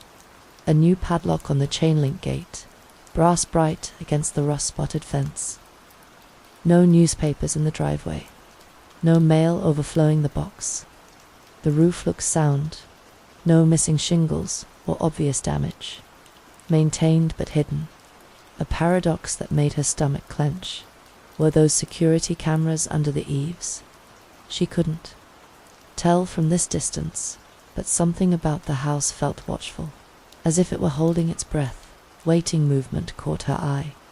An elderly woman in a housecoat walking a small terrier, making her slow way along the broken sidewalk. Jamie made a quick decision, lowering her window as the woman approached. "Excuse me," she called out, manufacturing a friendly smile. "I'm sorry to bother you. I'm looking at properties in the area. My husband and I are thinking of moving. Do you know much about the neighborhood?" The woman's face lit up at the prospect of conversation. She shuffled closer, her dog sniffing at Jamie's tires. "Oh, honey, I've lived here 42 years. Used to be. A nice area, very quiet. Still is mostly." Her eyes darted toward 1847. "You're not thinking of that one, are you? Is there something wrong with it?" "Strange place," the woman said, lowering her voice as if the house might hear. "Woman comes and goes at all hours, mostly at night. Drives a dark pickup truck, one of those big ones. Been doing it for years now." Jamie's heart hammered. Have you ever talked to her? Tried once when she first started coming around. Wanted to be neighborly, you know. But she just stared at me until I went back inside. Never said a word. Made me feel ... double quotes. She shivered despite the warm afternoon. Something's off about her. Always alone. always locking up careful like. When did she start coming here? The woman's terrier tugged at its leash, eager to continue their walk. Let's see. The property changed hands maybe 14, 15 years ago. Some foreign investor never saw him. The night visitors started showing up soon after. I called the city about the yard a few times, but nothing ever happens. Just the yard bothers you. The woman glanced again at the house, then leaned closer. Sometimes I hear things late at night, machinery running like construction equipment. But in the morning, nothing looks different. And once, she hesitated, ... Once I was walking muffin. Here late, maybe midnight. She has a weak bladder, and I saw her truck there. Got curious, tried to peek over the fence. What did you see? Nothing. But she must have spotted me, because suddenly she was at the gate, just standing there in the dark. Didn't say anything, didn't move, just stared until I hurried home. I don't walk past there at night anymore. Jamie's phone rang, shattering the moment. Sarah's name on the screen. She apologized to the woman who continued on with her dog, casting one more nervous glance at 1847. Where are you? Sarah's voice was tight, controlled. The rage from this morning had crystallized into something colder. Grocery store, Jamie. Lead, surprised at how smoothly it came out. Picking up things for dinner. Which store? Too quick, too sharp. The Grand Mart on Elmwood, like I told you on the phone. Silence. She could hear her breathing. Could picture her processing her words, checking them for deception. I came home for my wallet, she said finally. Forgot it this morning. Oh well, I should be back soon. Good. We need to talk about this morning. The threat was subtle, but unmistakable. I'll be home by 3. Okay, Jamie, her voice dropped. Come straight home. The line went dead. She looked at the time, 1:47. If she left now, she could make it back before her, maintain the lie. But her eyes were drawn again to 1847, to its covered windows and watching presence. She raised her phone, snapping pictures quickly. The house, the fresh tire tracks, the new padlock. Evidence of what she wasn't sure. But Sarah had stood in this driveway, had used a key on that lock, had disappeared into whatever lay behind those covered windows. With one last look, she started her car and pulled away, leaving the sick house to its secrets. For now, Jamie pulled into the garage with minutes to spare, grocery bags hastily grabbed from Grand Mart to support her lie. Her hands shook as she carried them inside. Milk, bread, Sarah's coffee, the mundane items that proved she'd been where she claimed. The house felt different now, infected by the knowledge of that covered window ranch in Willow Creek. She had maybe an hour before Sarah returned. Her Saturday errands were predictable hardware store for whatever project she'd invented. Car wash, even though the truck wasn't dirty. Sometimes a stop at Home Depot to browse tools she didn't need. The routine had been the same for years, she realized. Always Saturdays, always hours-long absences. Back in her office, Jamie moved with purpose. Now the filing cabinets held decades of their life together. Every document Sarah deemed important. She bypassed the recent years, instinct pulling her deeper into the past. Behind tax returns from 2008, 2009, 2010, her fingers found a folder that felt different. Older, the manila worn soft at the edges. Power of attorney. The document was dated 14 years ago, witnessed and notarized. Reese Blackwood, Sarah's younger brother, granting full control of his assets and properties to Sarah. The legalese was dense, but the meaning clear. Sarah could act as Reese in all financial matters. Memory flooded back. Reese at their dining room table, excited about his venture, abroad. Some import-export opportunity. A chance to finally make real money. He'd been 35 then, still chasing dreams, while Sarah had already settled into family life. "Just need someone to watch the rental properties," Reese had said, sliding papers across. To Sarah, collect rent, handle repairs. Few months, maybe a year. Jamie remembered teasing him about finding a foreign bride while teen Alana colored at the table, tongue poking out in concentration. Reese had laughed, ruffled Alana's hair, promised to bring her back a unique souvenir from overseas, to houses to manage. That's what Sarah had told her. Nothing complicated. They'd collected rent for a while, checks arriving monthly that Sarah deposited into a separate account. Then she'd said Reese wanted to sell, easier than managing from overseas. The properties were gone by the following year, or so she'd believed. But Whisperwind Lane, that broken-down ranch with its covered windows, that must have been one of them. The timeline made her stomach clench. Reese left 2 years before Alana vanished. 2 years, the elderly neighbor said the night visit started soon after the property changed hands. All those years of Sarah coming and going, and she'd never questioned it. She pulled Alana's baby book from the shelf where it lived between photo albums. The weight of it, the faded pink cover with its embossed teddy bears, brought tears to her eyes. Inside her daughter's life, documented in careful detail, first smile, first tooth, first steps. The pages after age 4 were blank, waiting for milestones that never came. The last photos were from Alana's 4th birthday party. Their backyard transformed with streamers and balloons. A dozen preschoolers shrieking with joy. Alana's face covered in chocolate frosting, gap-toothed grin wide as she blew out candles. Sarah beside her, helping with the wish. Then the final picture taken the day before she disappeared. Jamie traced it with her finger. Alana in the sandbox. Sarah had built that spring, wearing her favorite pink shirt with the butterfly print. Her blonde hair caught the afternoon sun like spun gold. She was looking up at the camera at Jamie with such trust, such perfect happiness, safe in her own backyard, safe with her parents just inside. Jamie forced herself to study Sarah in these photos. Her smile reached her eyes, then seemed genuine. The proud father, the devoted husband.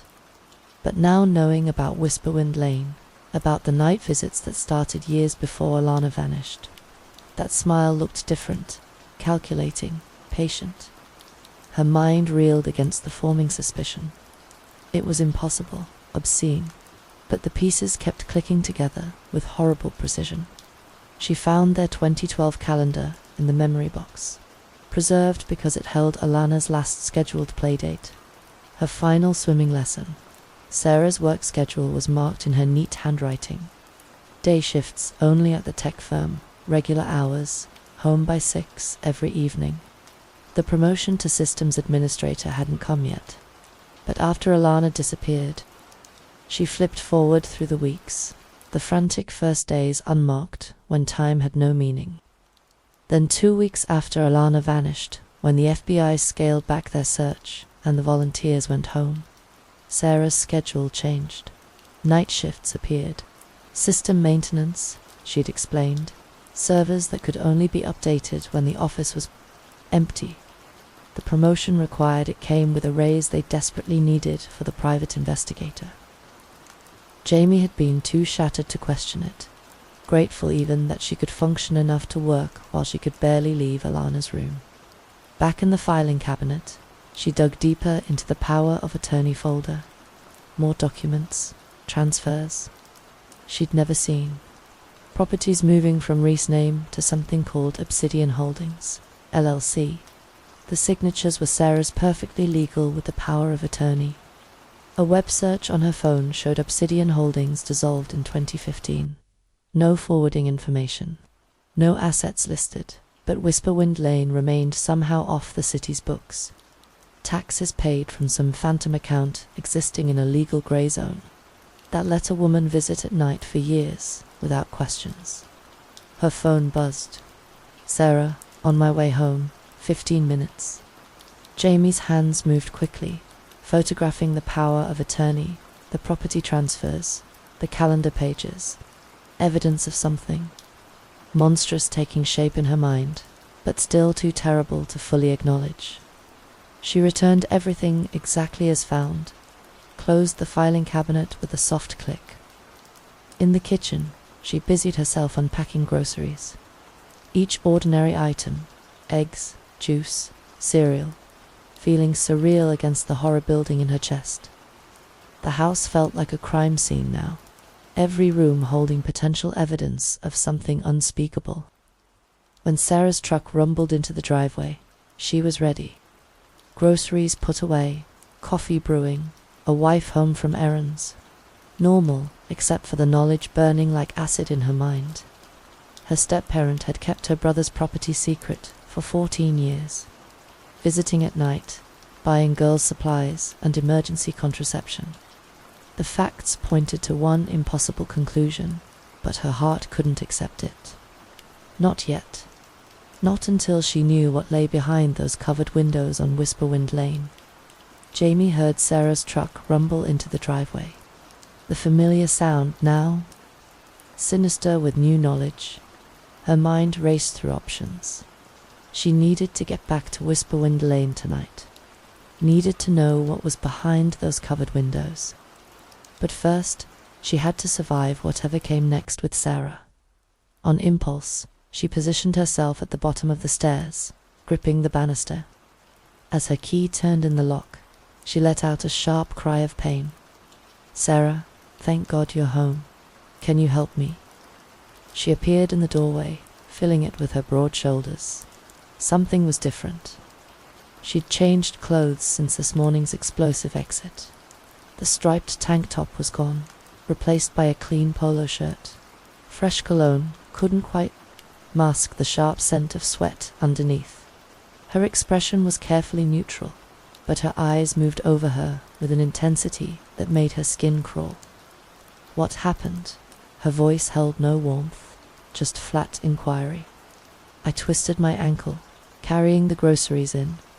I think it might be sprained." Jamie shifted her weight, wincing for effect.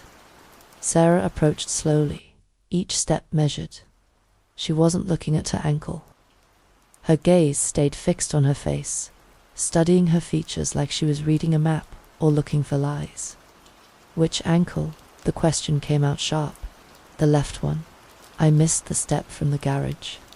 Her hands were surprisingly gentle as she helped her to the living room couch, supporting her weight with practiced ease. But the gentleness felt performative, like an actor hitting her marks. Once she was settled, she knelt beside her, fingers probing her ankle through her sock. "Here?" She pressed against the joint. "What about here?" Jamie winced on cue, playing up the pain. Her touch was clinical, methodical. "How exactly did you fall?" "Show me the position." "I just... ... My foot turned wrong." "Does it matter?" "Everything matters." Her eyes bored into hers. "Which grocery store did you go to?" The receipt should have a timestamp, Grand Mart on Elmwood. "Like I told you on the phone." Her fingers continued her examination. "Did anyone see you fall? Maybe offer to help." The questions felt like a test, each one probing for inconsistencies. Jamie kept her answers simple, plausible. Yes, her ankle hurt. No, no one saw her fall. Yes, she'd put the groceries away before sitting down. "I'll get you some ice," she said finally, rising to her feet. While she was in the kitchen, Jamie's eyes went to the entry table. Her keys lay there in their usual spot, but the ring looked different, heavier. Along with the familiar keys, house, truck, office, she counted at least 3 she didn't recognize. One was brass, expensive looking, from the same high-security brand as the padlock she'd seen on Whisperwind Lane's gate. Her phone vibrated. A text from her sister, Serena. Surprise. 20 minutes out, bringing wine and need girl talk. Sarah better not hog you. Jamie's heart sank. The last thing she needed was Serena's chaotic energy complicating an already dangerous situation. But cancelling would raise questions, especially if Sarah saw the text. She returned with ice wrapped in a dish towel, kneeling again to apply it. To her ankle, this close, she could see details she'd missed before. Fresh scratches across her knuckles, the kind that came from branches or fingernails. One was deep enough to have bled recently. What happened to your hands? She glanced down, seeming surprised. Oh, had to help clear some brush at the hardware store loading dock. New delivery got hung up on some overgrown trees. The lie came so easily, so naturally. How many other lies had she missed over the years? Sarah settled beside her on the couch, closer than necessary, her arms stretched across the back cushions, not quite touching her, but marking territory. We should talk about this morning. Jamie, double quotes, no, let me finish. Her voice had shifted to something reasonable, almost caring, the voice she used when she wanted something.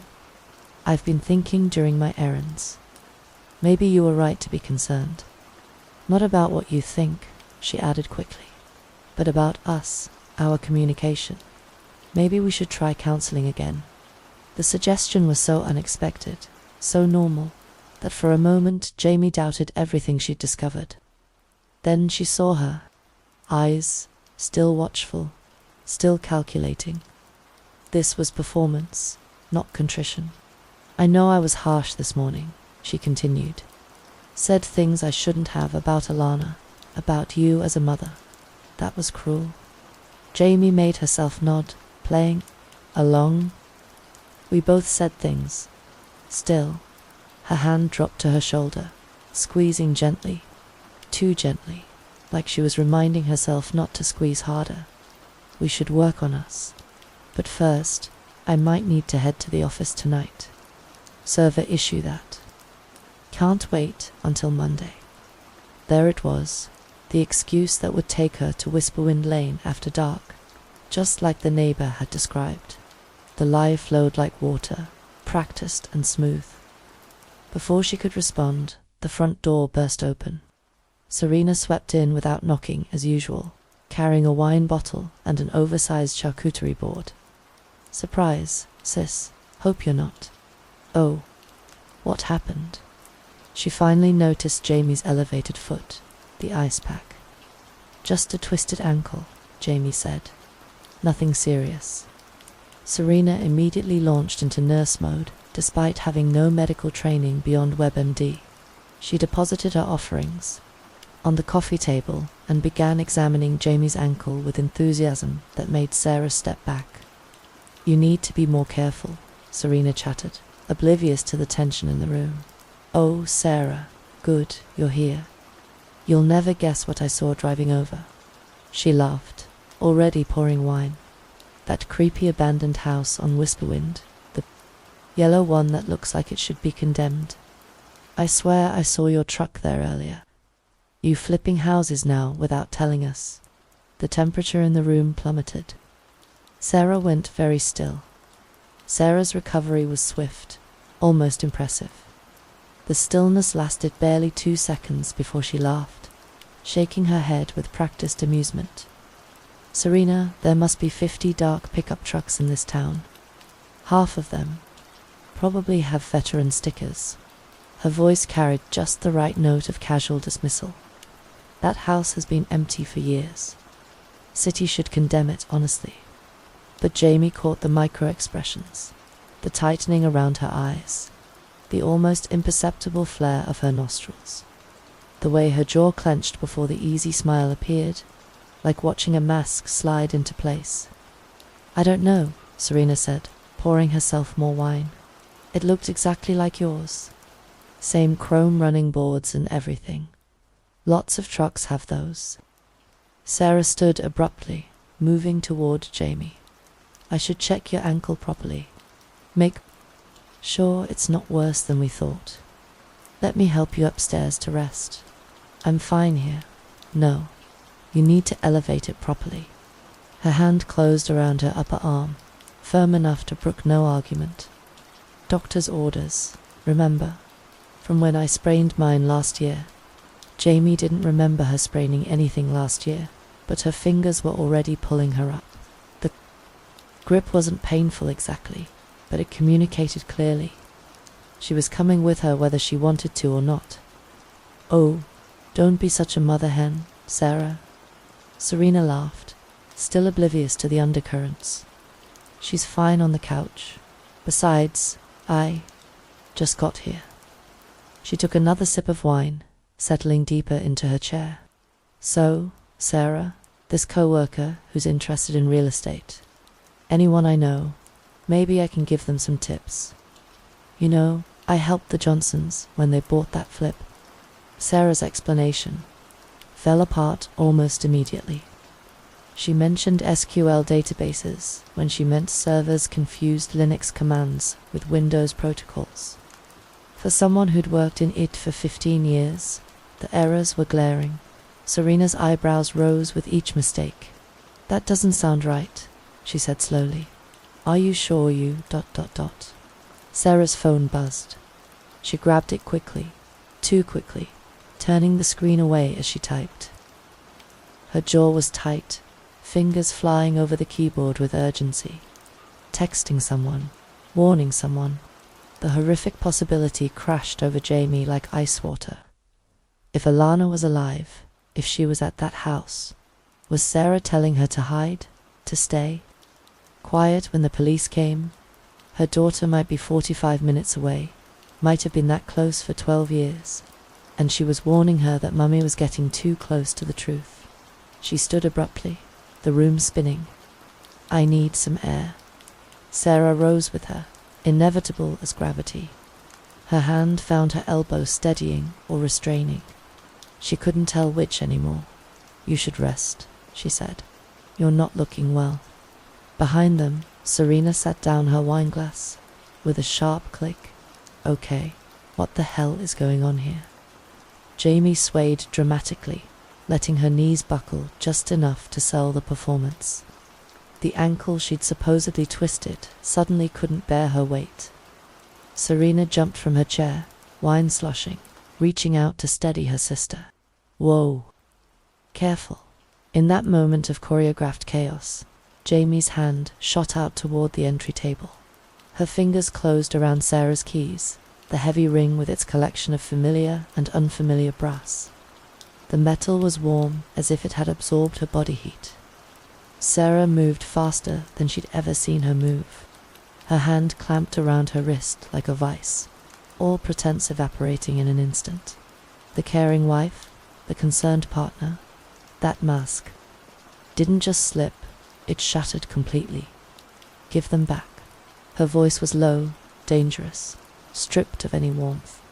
Her fingers ground into the delicate bones of her wrist, hard enough to leave bruises, hard enough to make her gasp. "Sarah, what the hell?" Serena tried to wedge herself between them, but Sarah's free hand shoved her aside, not gently. "The keys." "Jamie, now let go of her." Serena recovered her balance.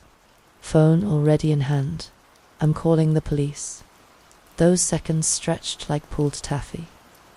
Jamie could see Sarah calculating, her eyes darting between her face, the keys, Serena's phone. She watched her decide, saw the moment she realized she'd revealed too much, gone too far. Her grip loosened fractionally. It was enough. Jamie wrenched, free, and ran. Behind her, Serena's scream mixed with Sarah's roar of fury. Her supposedly injured ankle worked perfectly as she sprinted through the front door across the lawn. Keys clutched so tight they cut into her palm. Sarah's truck sat in the driveway like a waiting accomplice. She didn't look back, jamming the key into the ignition. The engine roared to life as Sarah burst from the house. In the rearview mirror, she saw her racing towards Serena's sedan, saw her sister trying to block her path, saw her shove her aside again. The truck tires squealed as Jamie reversed wildly, clipping the mailbox. Then she was accelerating down their quiet suburban street, speedometer climbing past every legal limit. Her phone was already at her ear. 911 dialed with one shaking hand, while the other wrestled the wheel. The house on Whisperwind Lane, 1847 Whisperwind Lane in Willow Creek. My daughter is there, Alana Vance. She's been there for 12 years. My step-parent has her. Please, you have to send everyone. Ma'am, is this the same? Yes. She screamed into the phone, blowing through a red light. Same caller, same address, but I'm going there now. She's coming too. She's right behind me. She's in the basement. I know she is. Units are en route, ma'am, but you need to wait. Jamie threw the phone onto the passenger seat. 43 minutes in normal traffic. But normal was for people whose daughters hadn't been stolen, hadn't been kept like prisoners for over a decade. She knew Sarah's shortcuts. She'd driven them enough times, thinking she wasn't paying attention. But she knew the back roads too, the ways around construction zones and traffic lights. 25 minutes, that's all it took. Driving like death itself was chasing her. Maybe it was. Whisperwind Lane materialized in the growing dusk, the sick house squatting at its end. The brass padlock gleamed on the gate, but Jamie didn't slow down. The truck smashed through in an explosion of metal and chain link, the gate wrapping around the front bumper with a shriek. She kept going, ramming into the front porch steps before killing the engine. The reinforced front door might as well have been made of paper. Adrenaline gave her superhuman strength. When it wouldn't yield to her shoulder, she grabbed a garden spade from the overgrown yard, its handle rough with rust and neglect. The front windows shattered under her assault, safety glass cascading inward. Alana, she screamed through the broken window. Alana, it's Mummy. She cleared the glass with the spade and climbed through, dropping into a living room that looked disturbingly normal. Dated furniture, clean surfaces, a TV from the early 2000s, like a time capsule, but the industrial deadbolts on every interior. Door told a different story. Kitchen, she moved on instinct, finding a space that should have been ordinary, but felt like a facade. Everything to clean, to organized, and there, a door that should have led to a pantry, but sported 3 heavy deadbolts, all engaged. From below, muffled by walls and distance, she heard movement. A voice, young and terrified. Daddy, the world tilted. Jamie's hands shook as she attacked the locks, but they were designed to keep people in, not out. She needed the keys, Sarah's keys. She still had them, clutched so tight, her fingers had gone numb. The brass key slid home, tumblers clicking open one by one. The door swung inward, revealing stairs descending into darkness. A basement that felt wrong, that shouldn't exist beneath this ordinary house. The smell hit her. Industrial cleaner, over something else. Something human and desperate. Dad, I was good. I didn't make noise. That voice higher than she remembered, but with the same cadence, the same slight lisp on the S sounds. Jamie flew down the stairs, finding another door at the bottom, this one with a small reinforced window. A face appeared in that window, and Jamie's knees nearly buckled. 16 years old, blonde hair grown long and tangled, pale as paper from years, without sun, but the eyes, those green eyes she'd counted the lashes on when Alana was a baby, those were the same. Alana, oh God, Alana, it's Mummy. I'm here to take you home. The girl, because she was a girl now, not the toddler stolen from their backyard, shrank back from the door. Fear twisted her features, the kind of bone-deep terror that came from years of conditioning. I don't know you. Where's Daddy? He said. No one was allowed down here. I've been good. I promise I've been good. Jamie's heart shattered. She attacked the door with the spade, wood splintering under her assault. Behind the door, Alana cowered in the corner, hands over her ears, keening like a wounded animal. Heavy footsteps on the stairs. Sarah breathing hard, her face twisted with rage and something else. Possessiveness. "You don't understand," she panted, reaching for her. "She's sick. She needs special care. I protected her from the world, from people who would hurt her. You stole her." Jamie swung the spade in a wide arc, catching her across the temple. "You stole our baby." She staggered but didn't fall, blood running down her face. "She's mine. I saved her. I kept her safe." Her hands reached for her throat, but sirens were screaming outside now. Police voices, boots on floorboards above. Sarah froze, looking between Jamie and the door where Alana huddled, and she saw her make one last calculation. "Alana, remember what Daddy taught you," she called out. "Remember our lessons."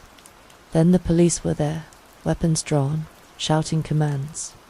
Sarah dropped to her knees, hands behind her head, but her eyes never left the door, never left her prisoner. They had to cut the door open. Inside they found 12 years of horror disguised as care. A small bed with restraints, a chemical toilet, textbooks for homeschooling, progressing from kindergarten through high school, bottles of pills, sedatives, antipsychotics, birth control. The Plan B packages used and discarded, and Alana alive but shattered, asking why they were hurting her daddy, begging them to let him go, promising she'd been good. So good, she hadn't tried to leave even when the door was open, because after 12 years, she'd forgotten there was anywhere else to go. The psychiatric wing of Willow Creek General Hospital felt like another world. Sterile white walls, locked doors. With reinforced glass, the distant sound of someone crying. Jamie stood at the observation window, hands pressed against the cold surface, watching the stranger who was her daughter.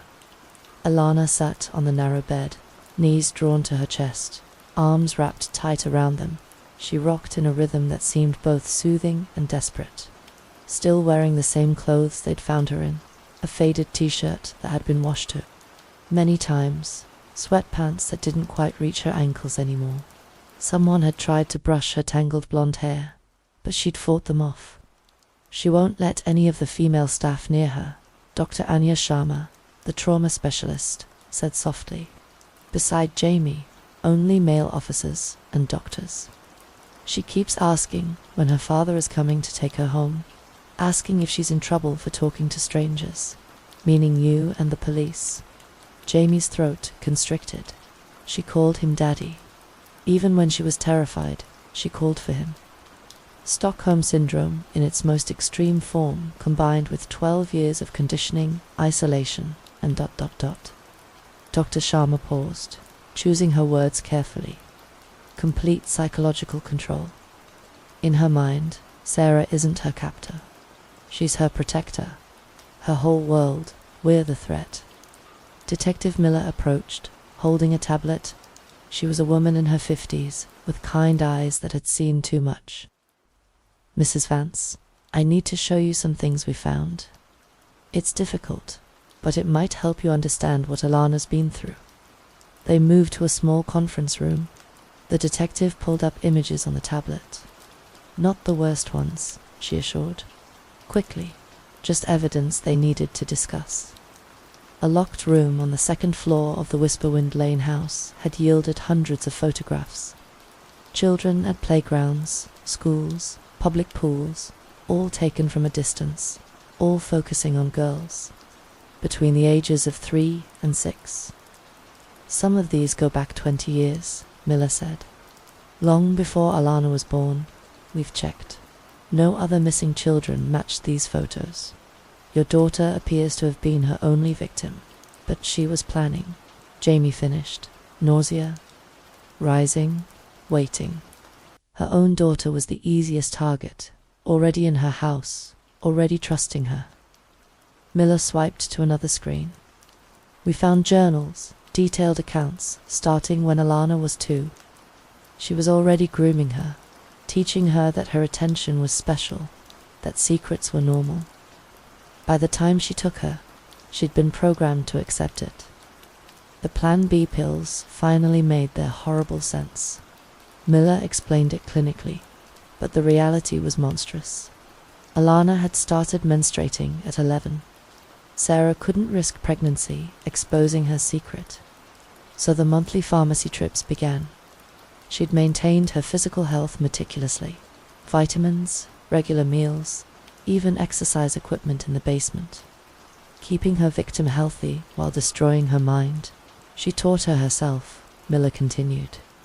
We found textbooks, completed worksheets dating back years. She can read at a high school level, knows algebra, has beautiful handwriting, but she's never seen the ocean, never been to a movie, never had a friend.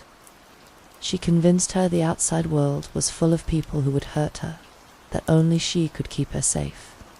Through the conference room window, Jamie could see uniformed officers leading Sarah down the hallway, shackled, wearing orange, but walking with her head high. She saw her watching and smiled. Actually smiled like they were sharing a secret. Her interrogation was, ... double quotes. Miller shook her head. No remorse. She insists she loves her, that she protected her from a harsh world. She's described in detail how she drugged her juice that day, carried her to her truck while you were napping. The basement was already finished. She'd spent months soundproofing it, installing locks. She's the one who called 911 to report her missing, played the devastated father so perfectly that no one suspected. The night shifts, all those years of Sarah leaving after dinner, claiming server maintenance that couldn't wait. She'd spend hours in that basement, then come home and slide into bed beside Jamie like nothing had happened. The violation of it, of sleeping next to her, eating breakfast with her, grieving with her while she knew exactly where Alana was, made her want to scream. There's more, Miller said gently. The brass key on her keyring opened a safety deposit. Box USB drives with ... She paused. More evidence, photos, videos, enough to ensure she never walks free. I won't describe them, but you should know they exist. For the trial, Reese had been contacted overseas. Sarah's brother was horrified, had flown back immediately. He'd trusted Sarah completely, signed power of attorney documents without reading them, never imagining they'd be used to hide a kidnapped child. The legal complexities would take years to untangle, but Reese had already hired lawyers to transfer everything to Jamie to help however he could. Can I see her? Jamie asked. Can I try? Dr. Sharma hesitated. We can try, but please understand, she doesn't remember you. She was 4 when taken. In her mind, her mother is dead. Sarah told her, you went to heaven, that you're watching from above, but can never come back. They walked back to Alana's room together. Through the window, a male nurse was bringing her lunch. She ate mechanically, eyes downcast, answering his gentle questions in monosyllables. When he left, she returned to her position on the bed, knees up, rocking. Jamie entered slowly. Dr. Sharma beside her. Alana's head snapped up, green eyes wide with fear. Hello, Alana, Jamie said, her voice breaking. I know who you are. Alana's voice was different now, 16 years old, but with a strange flatness. You're the lady from the basement, the one who hurt Daddy. Alana, I'm your mother. Alana shook her head violently. My mother is dead. Daddy told me she went to heaven when I was little. Her eyes narrowed, studying Jamie's face. Are you an angel? Am I dead too? Is that why everything feels wrong? Jamie's knees nearly buckled. Dr. Sharma steadied her, whispering to go slow. Jamie sat in the visitor's chair, keeping distance between them, making herself small and non-threatening. You're not dead, sweetheart, and I'm not an angel. I'm your mum, and I've been looking for you for 12 years. Every single day, I've been looking. Daddy said, you stopped loving me. That's why you went to heaven. That's not true. I never stopped loving you. Not for 1 second. Alana was silent, processing. Then, in a smaller voice, when is Daddy coming back? The question shattered what remained of Jamie's heart. Dr. Sharma stepped in, explaining gently that Alana would be staying here for a while, that her daddy had to go away. Alana's keening wail could be heard 3 rooms down. Later, after sedation, after Alana finally slept, Dr. Sharma walked Jamie out. The prognosis was guarded, but not hopeless. Years of therapy lay ahead. Possible regression. Learning to exist in a world she'd been taught to fear. Trust would come slowly, if at all. Alana might never fully recover the childhood stolen from her, might always struggle with what was real and what was Sarah's programming. But she's young, Dr. Sharma said. The brain is still plastic at 16, and she's physically healthy thanks to her twisted care. There's hope. Hope. Such a small word for such an enormous journey. Jamie returned the next day and the next, sitting outside Alana's room, sometimes allowed in for a few minutes. On the 4th day, Alana asked a question about the world outside. On the 7th, she let Jamie sit closer. On the 10th, when Jamie held out her hand, Alana stared at it for a long moment before reaching out with one finger, touching briefly before pulling back. It was barely anything. A fingertip touch lasting less than a second. It was everything. It was a beginning. Story 3. I was back in Oakhaven for the first time in almost 3 years, and everything felt both familiar and slightly off, like a favorite song playing in the wrong key. I had come home during summer break from my university, in Silver Creek, mostly to visit my mother and give myself a break from the weight of my engineering exams. My old friends had moved on, and the city had changed more than I expected. I spent most of the week wandering around, riding buses to nowhere, eating cheap street food, and scrolling through photos from my first year. I was restless, too restless. How I ended up at Starlight Amusement Park. It had been shut down for years after a bad electrical fire took out half the rides, and most of us thought it would never reopen. I remembered going there as a kid, how the coasters felt massive, how the lights seemed endless at night.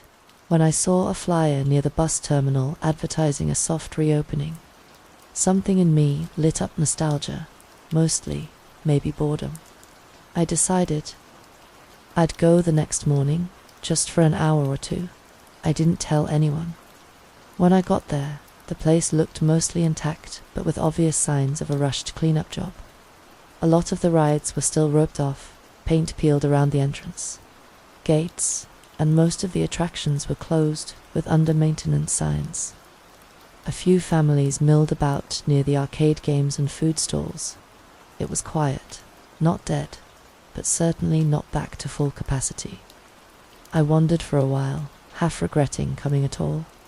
Then I saw it, the Sky Serpent, that roller coaster used to terrify me when I was a kid. It wasn't the tallest ride in the park, but it had this sharp, vertical loop that looked like it would snap your spine in half. I never got on it back then. I told my friends I had a stomachache, made up reasons, but now, standing in front of it, seeing the entrance gate partially open, I felt drawn to it like I had unfinished business. There was a plastic chain across the entrance path and a sign that read, "Out of order. Do not enter." But the chain was so low it barely touched my knees, and the sign looked like it had been there for months. Beyond it, the turnstile was unlocked, and the car sat motionless on the track, as if waiting. I looked around. No staff, no cameras, just the distant sound of laughter from the kiddie rides on the other side of the park. I know how stupid it sounds, getting on an out-of-order ride in a barely reopened amusement park. I'm not going to pretend I thought it through. It was impulse, arrogance maybe. I just wanted to feel something other than routine again. I stepped over the chain. The control booth next to the platform was empty. No operator, no lights, no movement. It was strange, but I figured maybe they had stepped away or were testing something remotely. Either way, I climbed into the second row of the car and buckled the over-the-shoulder harness. It clicked into place like it always had. The lap bar pressed down automatically. I sat back and waited. Nothing happened for about 10 seconds. Then, without a sound from the booth, the car jolted forward. Not violently, not unnaturally, just like any other ride starting smooth real. I laughed out loud by myself. Maybe I thought it was automated. Maybe I convinced myself that it was all fine, that they were just doing test runs. That laugh died when I realized I was the only one on the train. No other passengers, no staff, no countdown. Just the slow, mechanical climb as the car was pulled toward the vertical loop ahead. There was no music, no announcements, no sensors. Beeping, the chain lift hummed steadily under me, and I began to feel a knot grow in my stomach. I looked back toward the station. No one had appeared. The control booth was still empty. I couldn't see anyone on the platform. I twisted my head, trying to find park staff nearby. No one. The higher we climbed, the more exposed I felt. The wind picked up slightly, and I could see the empty stalls and roped-off rides stretching out below like abandoned toys. I gripped the handles tighter, my heart thudding louder than the chain drive. At the top, the car hesitated. A moment of stillness, then gravity took over. We plunged. The first drop sucked the breath out of me. The track flipped hard into a vertical loop, then an inversion, then another twist. My body strained against. The harnesser was fast, too fast. I've ridden plenty of coasters. This one felt wrong. The G-forces didn't feel regulated. Corners felt tighter than they should have, and the vibrations were off, like the car wasn't seated perfectly on the rails. It didn't feel unsafe. It felt untested. Halfway through the ride, I started shouting. I don't know what I expected. Maybe I hoped someone would hear me, realize the ride was running, but there was no one around. We hit the final section, a corkscrew into a banked turn before returning to the station, and the speed didn't slow. The brakes didn't engage. The ride didn't end. Instead, the car kept moving, accelerating slightly, passing straight through the return gate and climbing back into the loop again. My stomach dropped, not from the movement, but from the realization. The ride wasn't stopping. It went around again. Same sequence, same dips, same twists. The second time, I thought maybe it was a glitch. Maybe the sensors failed. But when we passed the station again and began a third lap, something inside me snapped. I screamed, not out of fear, but out of rage. I started yanking on the harness. It didn't move. I tried to reach over to the emergency release, but it wasn't accessible from the seat. I looked around the car, hoping to spot something, a missing bolt, a panel I could hit. Anything but the interior was locked down tight. On the fourth lap, I started losing sense of where I was on the track. My muscles ached from the GI forces. My vision blurred at the edges. I don't know how long I was in that loop. It felt endless, like time had been cut into a circle, and I was stuck in the middle of it. Then, without warning, the brakes engaged. The car slowed sharply, grinding to a halt at the offload point. The lap bar popped open. My legs were numb, my hands trembled. I stumbled out of the seat and down the platform, gasping. The control booth was still empty. I turned back toward the ride, and the car was gone. No movement, no noise, just an empty track. I stood there for what felt like forever. Eventually, a janitor wandered by, pushing a cart. I asked him who was operating the Sky Serpent. He looked confused. "It's still closed," he said. "It hasn't passed safety clearance yet." I asked if anyone else had used it. He shook his head, said he'd been on shift for hours. No operators had been scheduled for that side of the park. The ride was locked, power disconnected. I didn't argue. I walked out of the park and never looked back. I filed a report with the park management. A week later, I got a polite response saying that no ride logs had been recorded that day, no electrical systems had been powered on, and the ride car was still parked in maintenance, bolted down under repair. I don't know what happened that afternoon. Maybe I hallucinated. Maybe someone was running off the books, test laps, and never logged them. Maybe someone wanted to scare me. But I remember every second of that ride. I remember the pain in my chest, the tightness in my fingers, the way the sky blurred when the coaster twisted back over itself. And I remember being alone. Whatever that was, it wasn't a ride. It wasn't a memory. It was a warning. I haven't gotten on a roller coaster since. I don't think I ever will.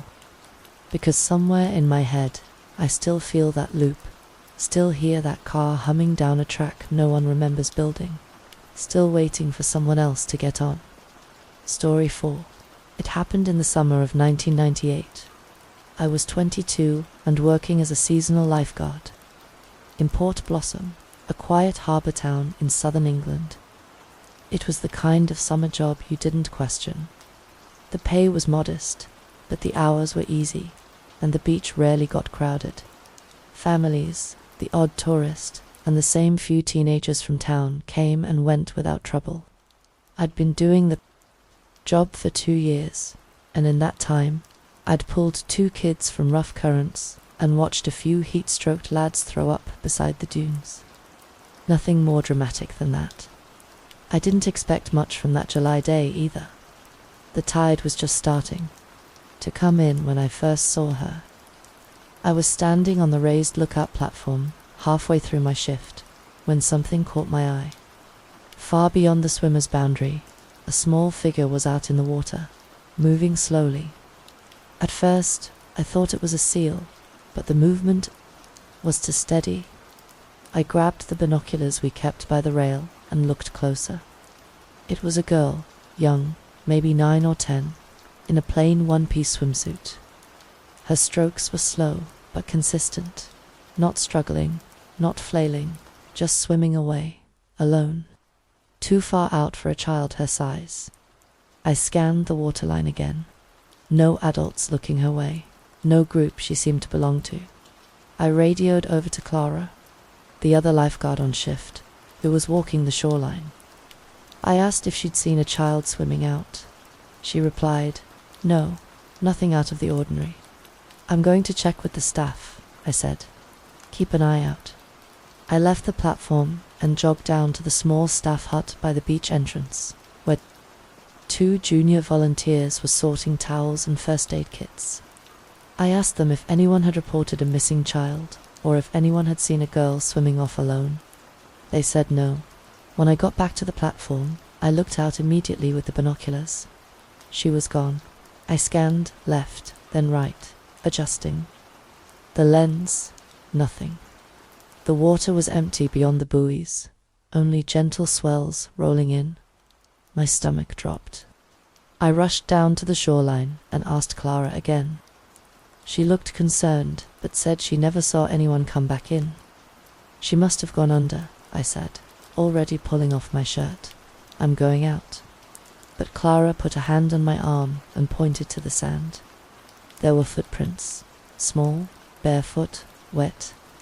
They led from the edge of the water, weaving slightly across the sand, and stopped right in front of the lifeguard platform, right where I had been standing 10 minutes earlier. The prints were unmistakable, recent water darkened, the heel and toe marks crisp, but no one had seen her come in. I was on the lookout the entire time. She hadn't passed me. Clara hadn't seen her. The only access point nearby was the open beach. We followed the prints as far as they went. They stopped just beside the platform, in the shade of the stairs, and didn't continue in any direction. There were no return tracks, no signs of someone. Leaving, I called it in to the local police station. We explained what we saw: a girl out in the water, swimming alone, then gone. No one saw her exit, but footprints suggested she had somehow made it back. An officer came out within the hour.